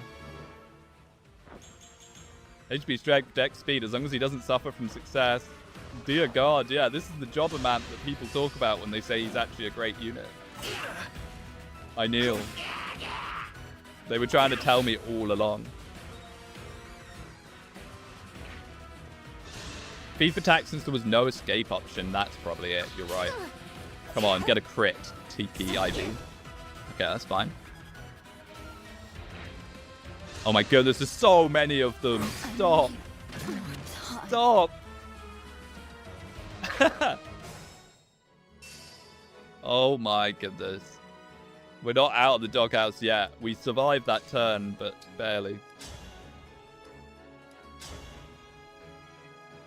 That's not happening, is it? Oh, this would be beautiful. Divine Pulse, my sir, please. No. Don't need it. Yeah, him being on the pillar sucks. Alright, Zelkov, let's see it. HP, res, build. I don't think these... That matches his class skill, Warding Stance. If foe initiates combat, grants res +6. Perfect. That's one of the only things that would actually help him with it. We've got to Houses Unite one of these, I think. I don't really want to use it on a damaged unit, but My goodness, she actually doesn't even one-tap that guy with it. That's how strong he is. Oh, she doesn't one-tap a lot of them with it. Oh my goodness. Well, goodbye, Wolf. Stand down. Oh, if you houses unite if I left, you are right. I need to remember those combos. Who are our other DLC? Okay, so Hector we can't do because we don't have limbs. And Veronica, I don't think gets a bonus with anyone because she's just heroes. Tiki gets one with Marth. We need to remember that when we get Marth back. I think we get Marth back after this chapter, which is huge. That's actually really good. I will not falter. 20% hit. Oh my goodness, these guys, man, are just so bulky. They don't care. They don't care at all about me. Gotta go for the crit fish. Is that even a kill? 1938. I don't know. Maybe? Yes. No, I think it is just. Come on, do it. Forgive me. Yeah. Yeah, it was just by one. I can take on anyone.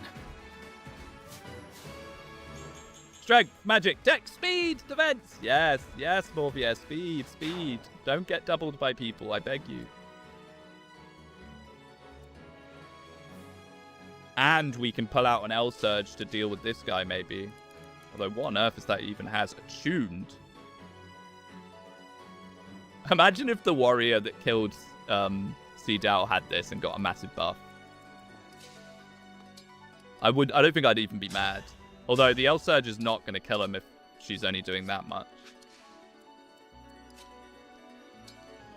Does this have better accuracy? I don't really know how this works. Yeah, it does actually have pretty good accuracy. Interesting. I guess because she's a mystical unit, it counts as a mystical hit. I'm going to run out of actions here for sure. The thief we can kind of not be so focused on. It's the others I'm a bit scared of. Don't forget the sniper on the pillar. It's a warrior, thankfully. I did not notice they were standing on that, yeah. Barely a scratch.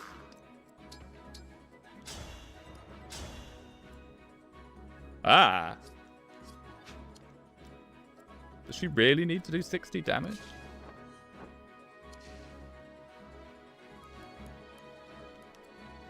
That's a shame neither of these guys do have warp stuff. I'm wondering if rescuing Diamant across, which I don't think we even have range for. Ah. Yeah, the accurate forearm was on Seedal. Sadly.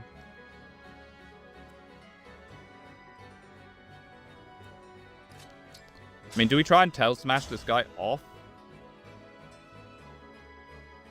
Helps a little bit. Slice and dice. Slice and dice.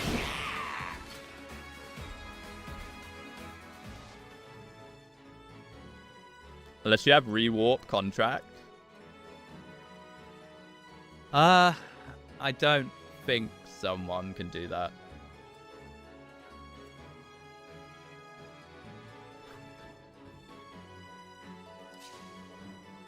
Okay. Oh. Not so okay. Wait, do you count as a mystical unit? You do. So you kind of have to go here, right? Let's definitely get backup attacks in. I'll take everything I can get. Contract Morbier. Okay. The combo, the wombo combo in action. Fortune Weave being Awakening 2 was wild. Also funny to see the reaction to Eshmel being billed as the true protagonist. Oh my goodness, how funny was that? The true hero of the story. The true hero. Like, you could just, like, hear multiple people groan throughout the world. The true hero, Eshmel. Okay, so I think what I need to do... That's a bit of an awkward positioning. is I kind of needed to contract Veil to freeze. Oh, please have good hit rate. No, she does not.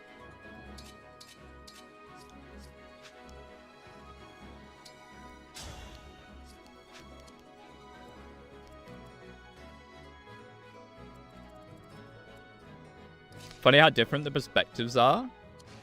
Apparently the Japanese love it. They love that sort of thing. Fair enough, I guess. I can't say I'm huge on it. Silence. Silencio. I don't think that's doing us many favors here. I mean, he has a longbow. Does Veil care? 42? I don't think Veil cares as long as that thief leaves him alone. So we might actually just be able to do something here. If I do have a freeze in the convoy, I think I do. A one-use freeze. Oh, goody. Oh, gosh.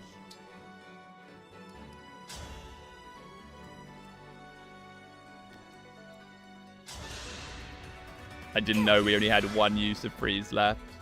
Oh, and it's the god freeze. Yes. True. Oh, man. I mean, at least it's the Flame Lance guy, I guess. For 28. Yeah, no, actually, he can't damage her. But he might come in and kill Bunei.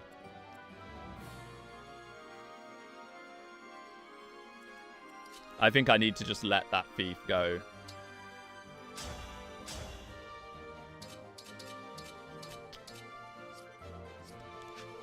We have one contract left.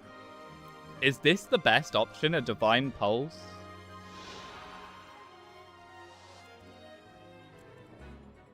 One, two, three, four.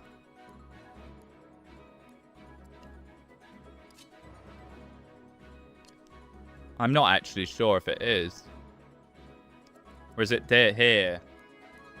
I'm pretty sure the hit rates on this is also awkward.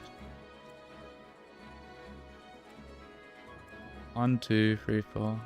Then the wolf will go for Panette? Probably.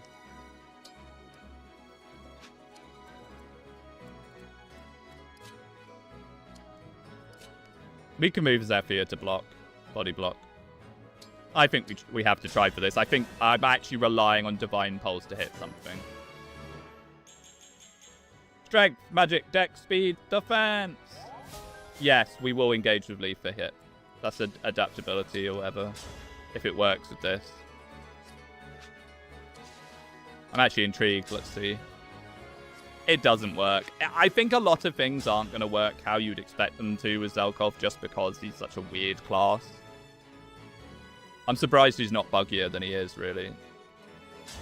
Maybe it's also only on enemy phase, you're right. Come on, Divine Pulse, Divine Pulse, Divine Pulse.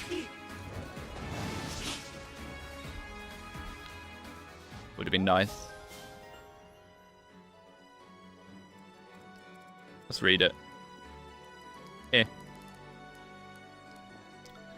If foe initiates combat, yeah. Oh, so it's actually worthless on him because, like, he's never going to really be hitting things that way.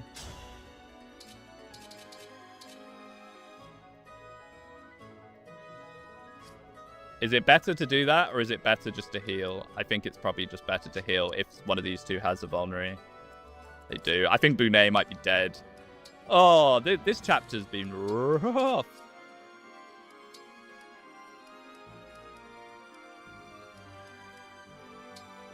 None of these massively matter. Yeah, sending these two across for that thief that we didn't even get was such a misplay. Such a massive misplay. I can fight again. I needed to just not try and go for the thief. I assumed there were less people in that fog than there were. Oh, there's even more.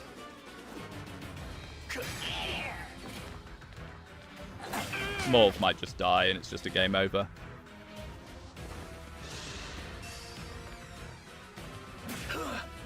Oh my goodness. The Flame Lance is going to kill him. No! That's our Alir, by the way. So the question is, Punishment. replay the chapter or turn wheel? Seedao is dead, so if we replay the chapter, he comes back to life. I'm not really crazy about replaying the chapter. I'm going to be real with you. Go back to the turn where you went for the thief. That is so cheesy. No. I don't know about that. Time for Rev. I'm playing this leaving units dead, but this isn't an Iron Man. I'm just playing it how I play. Tend to play Fire Emblem. Hate to use the word Tin Man, but that's probably something that people listen to. Runs over. No, it's not. We've had this happen before.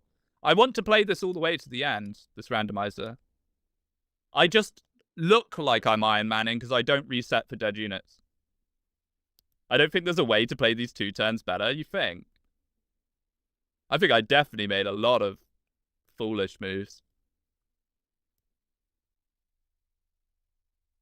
But maybe it would be better to go back 2 turns. Just reset the whole map? Nah. Is Seedal dead here? No, he's not. If you want to play to the end, you might need to start resetting for units as you're not really getting replacements at this point. That is true. All right, we'll go to here then. We'll go to here. We'll go to here. So that makes us 2 resets. Just don't go for the feet. No, that was stupid. I don't know why I did that. That was really dumb and unnecessary. I think I still want to freeze these guys, though. But we'll just reposition Seedal behind now that we know. Free? You had to crystal in the Seedal chapter, did I? Okay, free it is. Yeah, I mean, it's quite rough playing like this. The random enemy skills can be brutally difficult to deal with sometimes. Although that was just mostly just getting overrun. Boom. There's no dancer. I have not gotten a dancer. We do have by left, though. We could have not rolled by left, which would have made it even bleaker. Oh, hey, there's a thief. Can you get it? No. Don't say I don't ever learn my lesson. So, there were silver bows in here. Where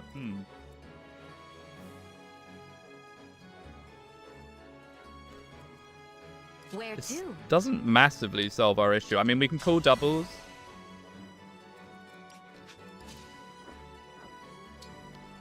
If he wants to go for Diamant, that's fine.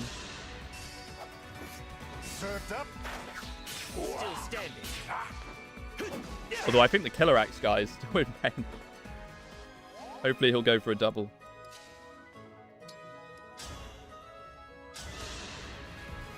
Slice and dice. And Veronica, even if it's stuck in place. Yeah, and Brunei randomized his personal skill into contract, which was kind of cool. Like so he can just use contract whenever. Really nice. I mean, his stats are pretty bad, especially for this stage of the game. 15 strength, 3 magic. But he's worth the deployment just for that alone. Allow me. Well, Seedal, quote, enjoyers rejoice. He gets another chance at life. With pride. Putting Veil there was probably a mistake, because when that guy goes down, then she's right on the front line. Curious dance? Did he just dance? Or is that the passive? And maybe that's Seedal's passive. Not rejoicing at all since Lufenis overrated? What on earth is Lufenis? You mean life? Yeah, it's the passive heal. I say, the enemy can't be allowed dancers. Now, just because we now sort of know what we're doing, doesn't make this much easier, I'm not going to lie. Excuse me. When you use mods to cast into an emblem class, you get that. Like, by left class is +2 move and the critical support skill. Cool. I mean, I would like to do... I mean, I don't know if I'd do it on the channel, but I would like to play Randomize at some point with every class... Like, as many classes and random stuff I can stuff in as possible.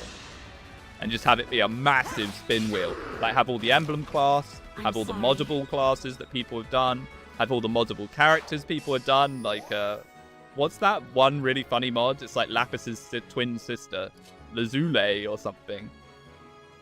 It's like Lazule, Lapis's long lost sister mod. Definitely get her in the pool.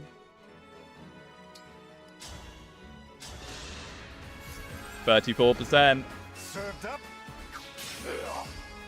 Ignis?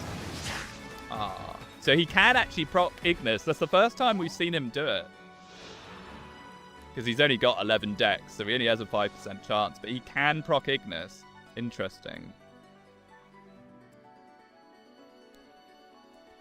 So we are still have a massive horde coming from here with no real way to light it up. I have a mod list going right now if you want me to shoot it by your way sometime after I curate it more. That would be cool, yeah. That'd be great. I would definitely be interested. Because, yeah, then you could just, like, hammer up every single mod. And have a truly insane randomized experience.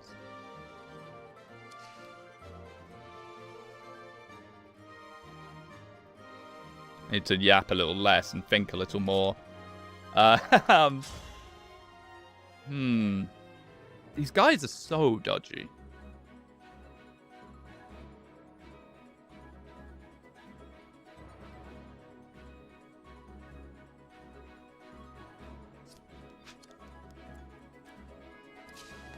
I think a big thing is I definitely need to make sure Diamant is used correctly. He's doing the heavy lifting. Maybe a contract. Tomahawk. Here. Or maybe not even a contract. Someone else can probably free range that. I want to finish a run first to make sure there's no compatibility issues, though. Hey, free play testing. Oh, I'll take it. Absolutely.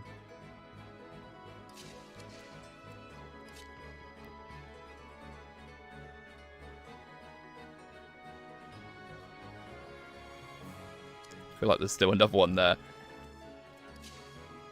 I would love to contract him. So maybe I'd move her there. Still quite scary, though. The thing is, Celestia can take a beating. She has 62 health. She just can't have multiple Wolf Knights, among other things, going at her. And then I'll plonk Morvier, like, here, maybe.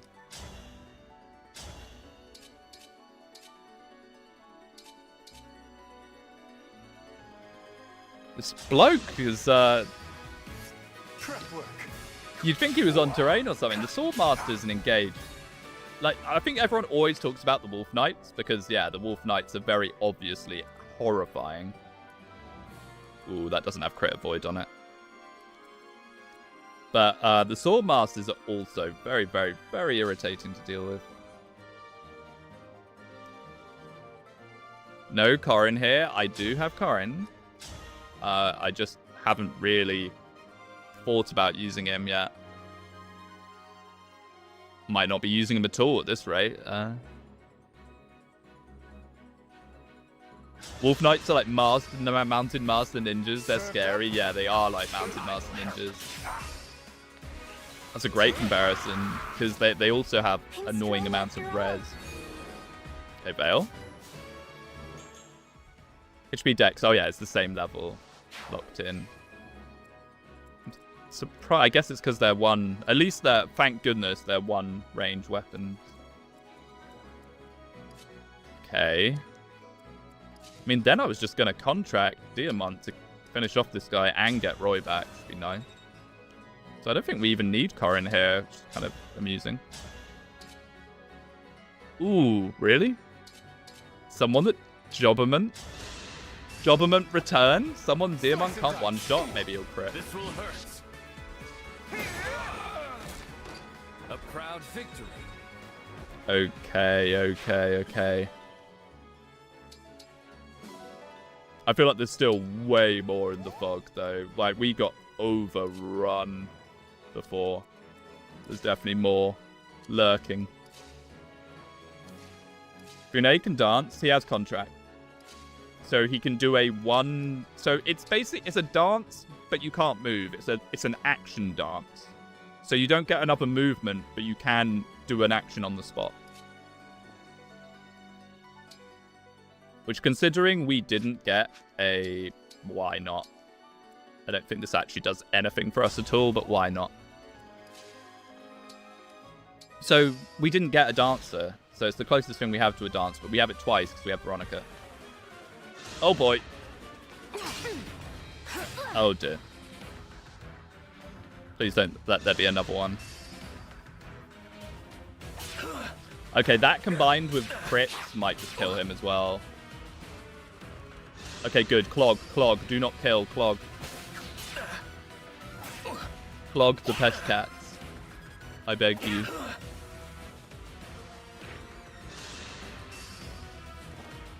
Okay, good. Yeah!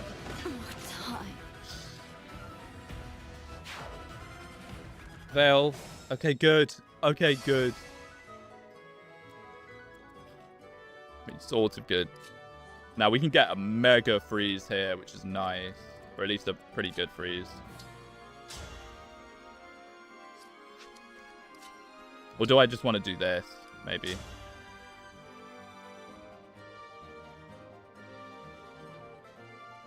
I think I want to do this. We won't give up.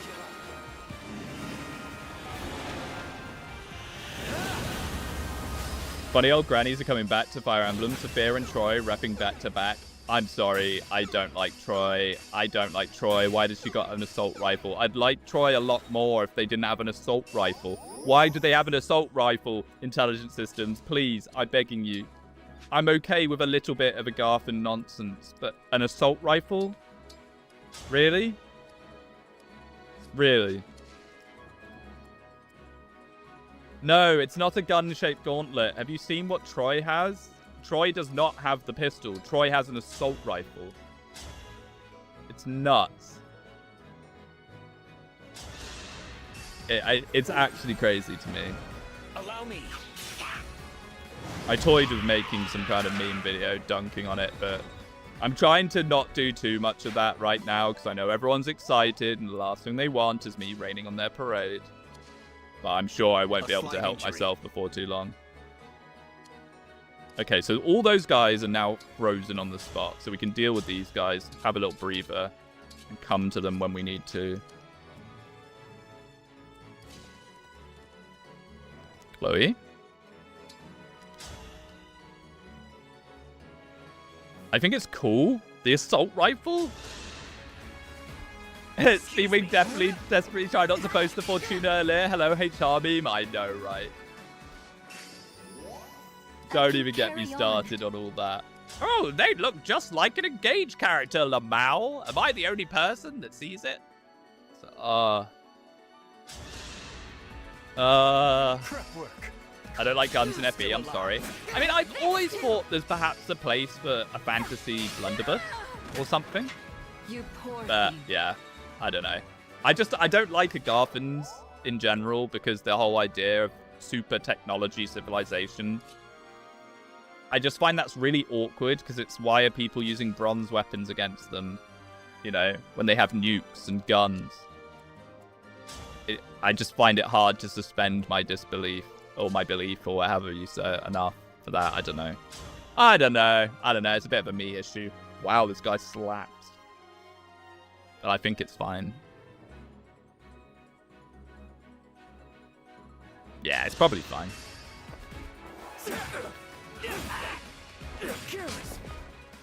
Yeah, he actually hit.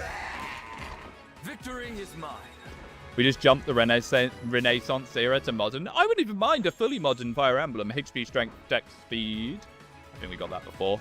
Just have it like XCOM or something. I'd be fine with that, but it's consistency I want.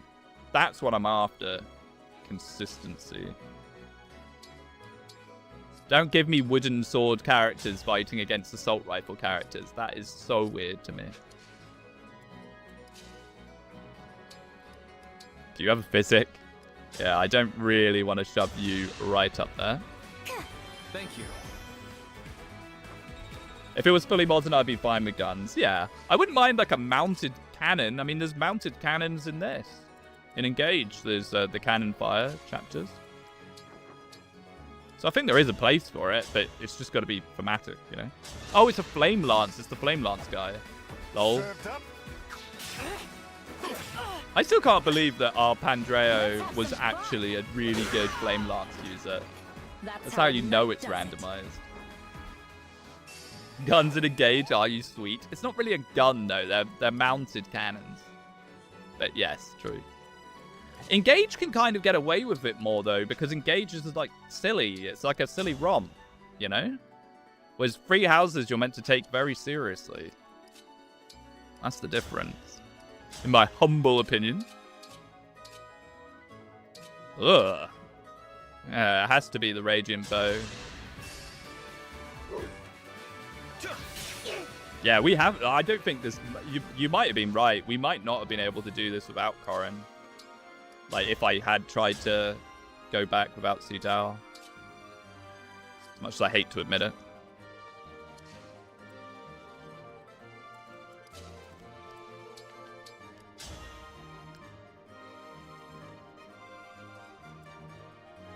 Any Ivy kills that we can actually set up reliably? Not massively.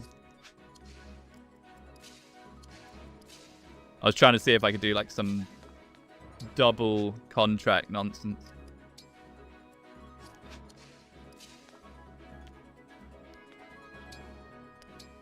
Guess we'll just contract Veil. I think there's ancient tech that was way more advanced than ours, and a remnant of it idea is really sick if done well. The Agarthan shouldn't have regular access to it. We've seen an arena that's full of electricity poles, which I think is a little much. But yeah, I don't mind it. Like, the idea of the gun nun and it being she has this weird artifact or something that's alright. But we've also seen NPCs firing guns in the background, so it's not something special. It's just a thing that exists. Unforgivable. Unforgivable.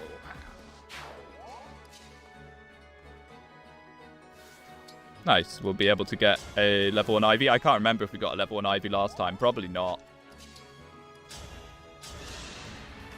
I'm more interested if the guns will actually be good in terms of stats. It'd be sad if guns just suck. They'll probably be pretty good. Magic, dex, speed, defense, build! Hey! I don't think she really needs build, though, sadly. I think she's now at the point... I guess it helps with 4 on, in case she gets doubled with 4 on.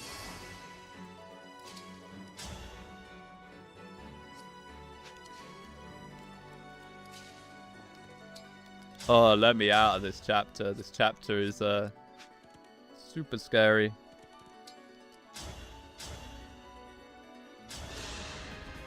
Gauntlets give a void and have 1-2 range options. Sounds like a recipe for any phase dodge tanking strats. We'll have to see.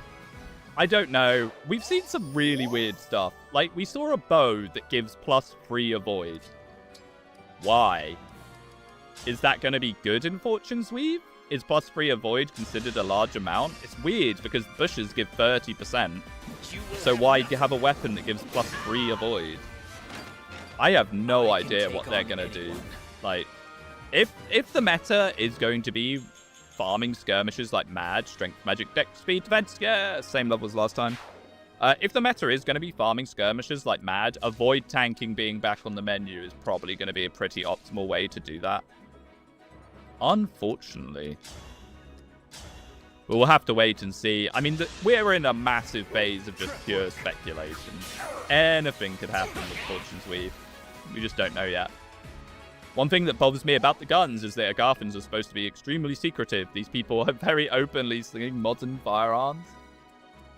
I think there's going to be a lot of Agarthan plot. I'm pretty sure the Dietrich, Alucard, whatever you want to call him, I'm pretty sure his whole thing is going to be revolving around the Agarthans. They're not exactly making that a secret. So we're going to get a lot of Agarthan plotline there. We got guns before they reintroduced crossbows. True. They should bring back crossbows. I think crossbows have a brilliant place in Fire Emblem. You could have them be straight lines or something. They can only fire in a straight line. They're very, like, strong compared to both. Just called Dietrich Shadow Lord. He is, effectively. Have you seen that his plot is going to be his chaos cape? Oh, it's a longbow he's got. Okay. It's his cape that's causing the darkness within or something like that. They should bring back crossbows, the humble mini bow, I suppose. I never use the mini bow. I think it is actually quite good if you play around it, like especially early. But I never use it. I never use it. Okay, Zelkov's going to get his level again. Wonder how his edginess is necessary to save the future. Oh, I'm sure it will be. But I think it's more he's going to be consumed by darkness in a quite... So, as someone was asking me in the comment section, do I think it's Kimura that's doing the writing for Fortune's Weave? What do you guys think? I said yes. Do you think it's Kimura again? And for those of you that don't know who Kimura is, she's the lady that did Fates and Engage. And Awakening. Do you think she's back? Do you think they brought her back for Fortune's Weave? We've got a lot of time travel shenanigans, which she loves. Time travel, dark dragon, edgy characters. I don't know. It's got all the hallmarks of Kimura. She does love all that sort of stuff. I might dispel my doubles here. I'm actually also a bit scared there might still be someone in that fog. I'll dispel my doubles here so I can resummon them. It's very possible. Hopefully they've improved from last time. Yeah. I'm not really too sure why they keep bringing her back. Like, I know I say things like Engage and Fate and all the story doesn't, you know, but it is pretty badly received by a lot of people. You'd think even they would take that into account. There's probably enemies here still. Like, do the Japanese have issues with story? They have to, right? They can't be completely chill with it all. I'm one of the people that finds the Death Knight interesting from a mental health standpoint. The Death Knight. Yeah, that's a bit of a double standard. I'll add that to my repertoire of dunking on houses. How is the Death Knight not like... He's got a skull mask. How is that not supreme edge? Japan is not unanimously cool with Kimura. I can't imagine they are, because it is quite a lot. It is quite much. Like, if you are a pure story enjoyer, she might not be the writer for you. Japanese are more tolerant to slop. It's not even slop. It's like what the things that they enjoy are different. For example, they love silent protagonists.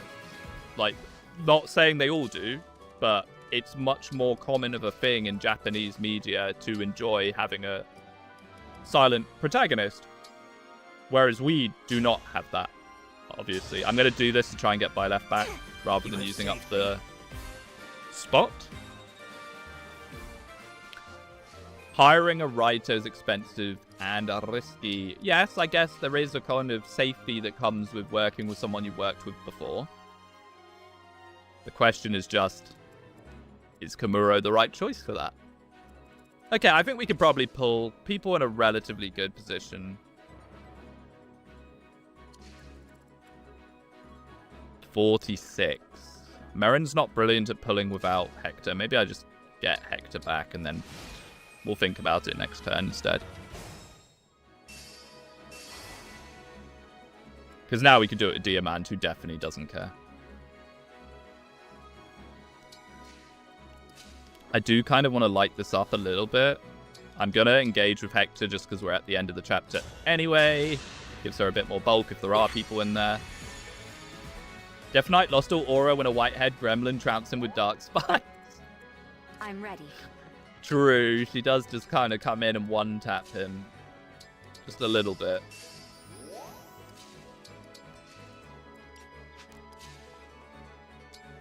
I like the Death Knight from a gameplay point of view. I like that there's this super... we don't have... I can get it with a... Do you get a point for a loom? I don't know if you do or not. I'm going to use it just in case you do. I can't physic anyone for the last pip. Do you get one for a loom? I genuinely have no idea. No. Okay.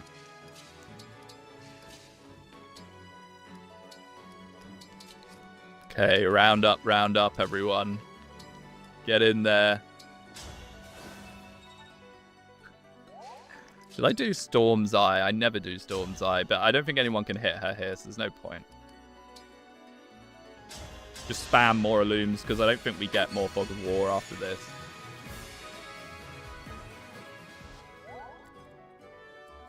Yes. It sucks that he's only playable in Crimson Flower. He should have been playable in Azure Moon. Should he? What would be the justification for that? I guess we could also pull this other guy if he's also a 1 range. Just got to be a little careful with Gris. So bear in mind, Gris has Marth of 30 strength or something. We're definitely going to have to blast him with free range. At least to soften him up. Oh! This is my redemption. Okay, maybe that was a poor idea.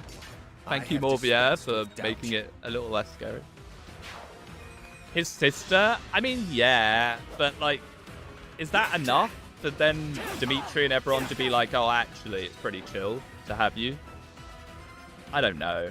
I feel like thematically it would be a bit odd to then be like, ah, don't worry about it, mate. Yeah, don't worry. You can join our merry crew. But I you know, I'm not a deep lore enjoyer. So Like this. maybe it would Not make done more yet. sense. Take this. Does the To Death Knight do anything in the story besides just show It's up? over I mean, already? that's basically any recurring Fire Emblem villain. Strength, speed, defense for Celestia. Nice. She does need a little something something. It feels like she's not really doing much of anything. Speaking of not doing much of anything, Matey did not decide to move. Holy. Life and death flashing fist art? Before any damage calculation, this guy does 40 damage, by the way. No problem. Whoa, whoa, whoa. Yeah, so he does 84 damage on enemy phase. Wow, wow, wow. I hope we can kill him with someone and reposition them out. But I don't know if anyone can. Super scary.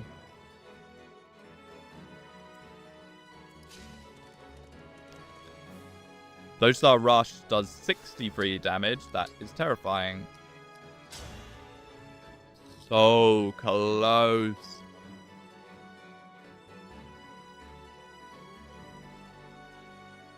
I was just thinking, can you contract to reposition? But no, because then whoever was behind you. Does Chloe have a personal that gives her? No, she doesn't. That was just pure coke. And unfortunately, spur attack is her thing.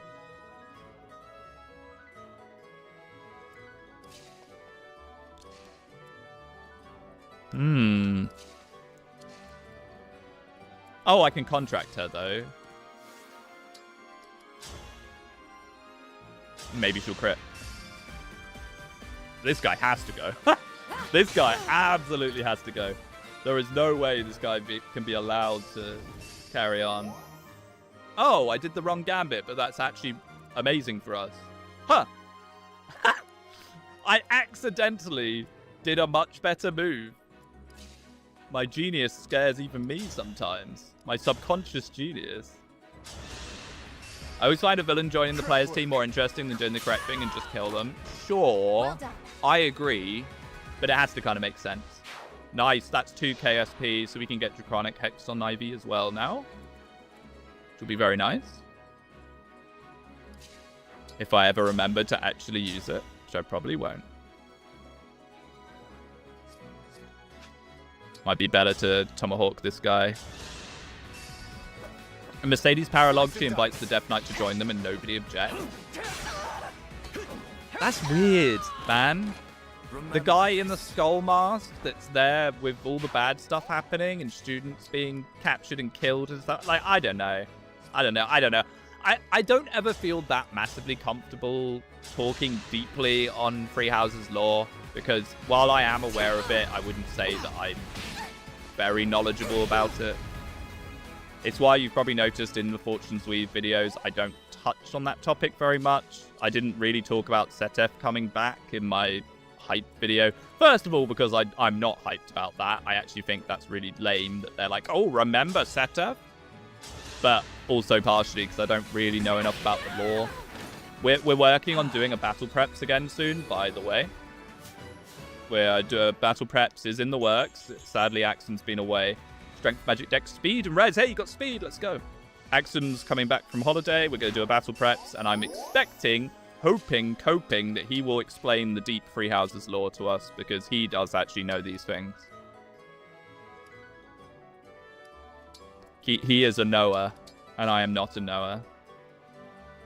I loved how you said you're not a knower or a carer. I mean, it's true, though. I can't think of a better way to describe it than that. That is what it is. Are you surprised Mangs was right about Setep? He keeps saying that. I went back to the battle preps to try and find whatever it is he said. Did he just say, I think Setep will be back, and I said no? Is that what he's holding on to? Because I can kind of believe it. I can believe me saying, nah, I don't think they would do that. But that's more just me hoping they wouldn't do it than necessarily assuming they wouldn't, if that makes sense. Alright, mate. I'm very glad you're on the rapier. I still got to be a bit careful with this guy. You talked about the blonde guy, and there was some debate whether he was Setep. Was there? Fair enough. Oh, will houses unite a full health bar? For sure. I've just got to be a little careful we don't get clogged up here. Yeah, I think I'm going to get quite clogged. So let's at least get Hex on him. May as well freeze him at the same time, just in case. I know a fair amount of Free Houses lore, and what I've seen seems like a bastardization. Wow, that's always going to be the case. Huh? 0 Lodestar rush damage? I guess she's engaged with Hector, 29. Because the thing with Lodestar rush is that it's what, times 9 or times 7? Depending on what you are. I think it's probably times 7 for Griff. If you get it down to 0, it doesn't do much. But even if it's something like 5, it does tons. Cool. Corrin really is so strong. I need to start including Corrin as like one of the strongest emblems whenever I talk about the strong emblems. I tend to leave Corrin out, and I'm not too sure why I do that. Man, how much res has this man got? 40 res. Okay. Chloe it is.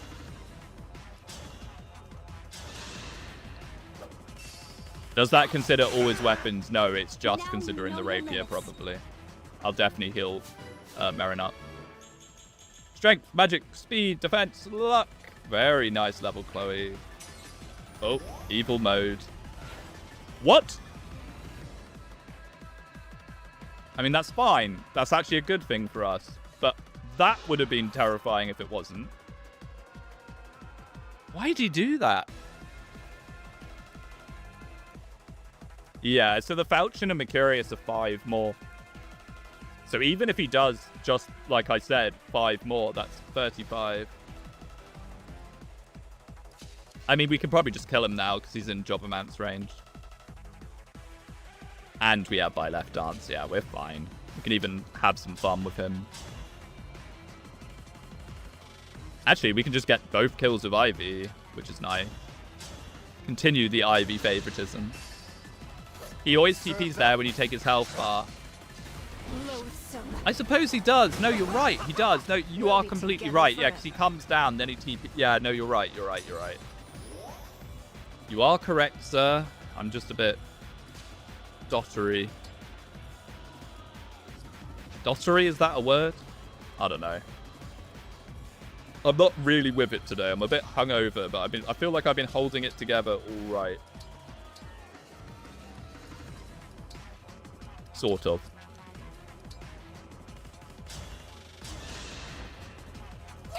Thank you. Doddery. That's the word. Thank you. Doddery. Woozy. That is also a good word. Woozy. Magic Dex. Okay, 2 pretty mediocre levels for Vale, but I'll take it. I mean, Magic's all she really needs. Oh, and I guess she's capped speed, so... Oh, and she's capped luck. Okay, never mind. Never mind. She's capped speed and luck, so she's actually doing pretty well. And build and HP. She has 4 capped stats. Wow. Okay, never mind. Never mind. Do whatever you like. Just keep getting 50% magic coin flips, and I will be very happy. Never mind. Give her Divine Pulse Plus and she won't ever miss. Well, she has it. Well, she will have it. We'll do Byleth's Paralog at some point. Alright, Gris. Your chapter was very, very scary. And I think Abundi was right. I think we now need to start considering if units go down. Do we just carry on or not? I don't know. We'll see. We'll play it by ear. It's only going to get a lot harder from here on out. Magic, Dex, Speed, Res, Luck, Build! Hey! Very nice. And a Fortify, which is huge. Worst Veil, she's wearing shoes. I know what kind of man you are.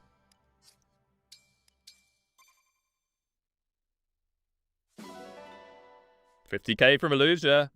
Here comes the money. Let's spend it all on a S-rank weapon again.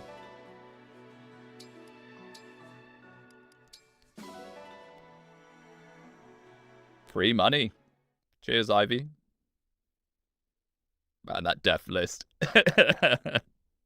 Oh, I forgot about Fram. I like little Fram. Yeah, we've really lost some pretty good... Hey, dog jackpot. 5 silvers. You don't actually see that. Wait, how have I got 5 silvers and 1 iron? Are these randomizing as well? I have noticed it looks like we have a lot of silver. Are these randomizing as well? Because that's more than we should have from 5 dogs. We shouldn't have an iron ingot and 5 silvers. Is the divine milk randomizing? There was one chapter where I had like 15 silver and I did think that was a bit much. Huh. Gotta pay attention to that next time. There's more going on with this randomizer than I actually know, I think. Where are you getting milk? Oh, good point. Go on then, Panette. Another stream where I haven't done her thing. I'm just teasing it. No HP. Strength, magic, dex, speed, defense. I keep forgetting, and I get so worried that she'll just blow up a second time. Never give it to Morph. Can Panette finally reclass? We're not really doing reclassing. We're only doing reclassing inside your own class. And Thief is its own class. It doesn't promote into Wolf Knight. So I don't think she can reclass. I think she's just a Thief. Pretty good one at that. Right, let's get, while I remember, I don't know if we already have the current rank. No, we do not. Let's get Draconic Hex going on Ivy. It's very nice. Oh, and we can get level 20 Tiki. Pretty good. Corin. Can warriors reclass the berserkers? Well, how I've done it is we've basically not really reclassed anyone, but we reclassed Chloe from Paladin to Wolf Knight, and we reclassed Empress, I think, from Great Knight to General. So it's like if they were in a class before and we could have gone to either one of them, we've allowed second sealing. I don't know. This isn't like a particularly strict rule set or anything, but... I love how chill the Somniel music is. Yeah, Somniel theme is great. It is very, very good. Draconic Hex. Draconic Hex. This will be nice. Draconic Hex 4-ons are always good. I just wish we could have 4-ons that actually hit something. Corin. So, did we get Marth back there? I think we did. Is Merrin being reunited with what was making her absolute monstrosity? An absolute monstrosity of a unit. Although, honestly, I kind of like Hector on her because she's very, very, very squishy. Oh, we didn't. No, we did. We did. What am I doing? I'm trying to get Draconic Hex, but I'm doing the worst menuing known to man. Tilting every viewer. Okay, so Marth, I think, will just stick back on Merrin. Maybe. Let's have a look. She'll lose 4 defense.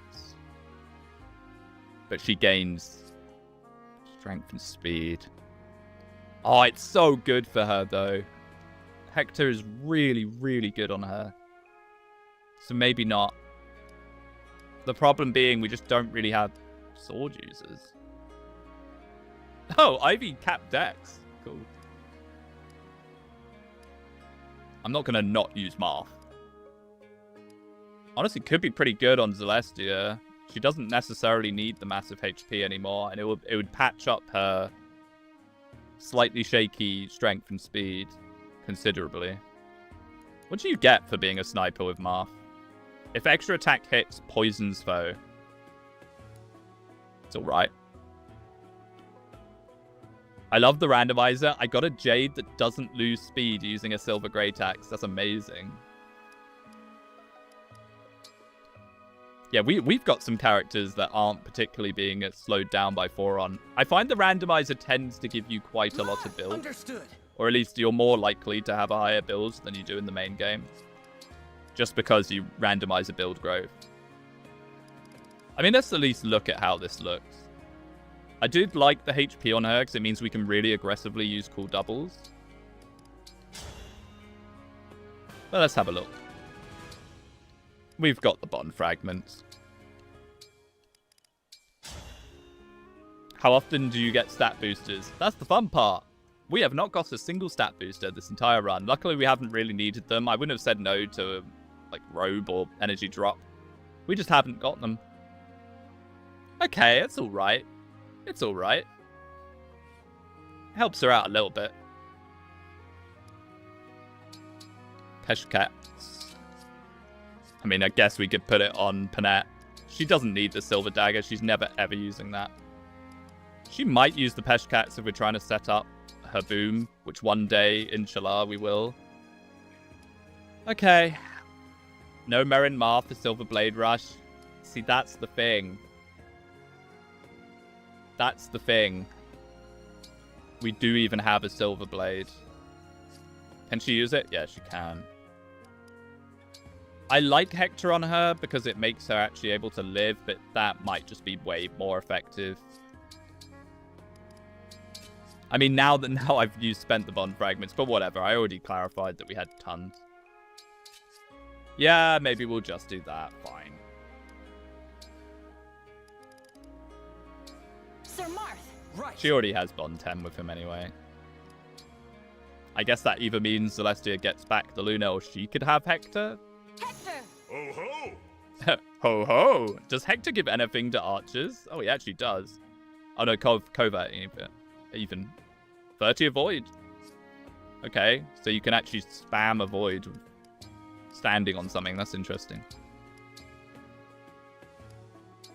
I guess we'll build up that silver blade then. Celestia.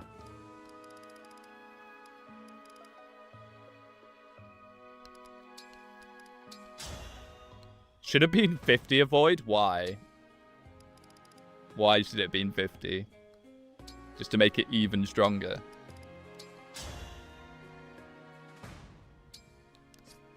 Alright. And then we will buff that blade.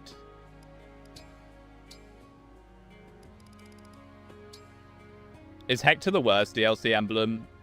He was absolutely horrifying in enemy hands. We really struggled going up against him as an enemy. But for us, yeah.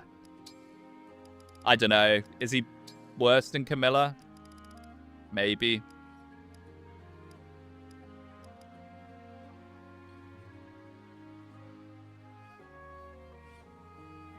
She's only ever going to use it as an engage weapon.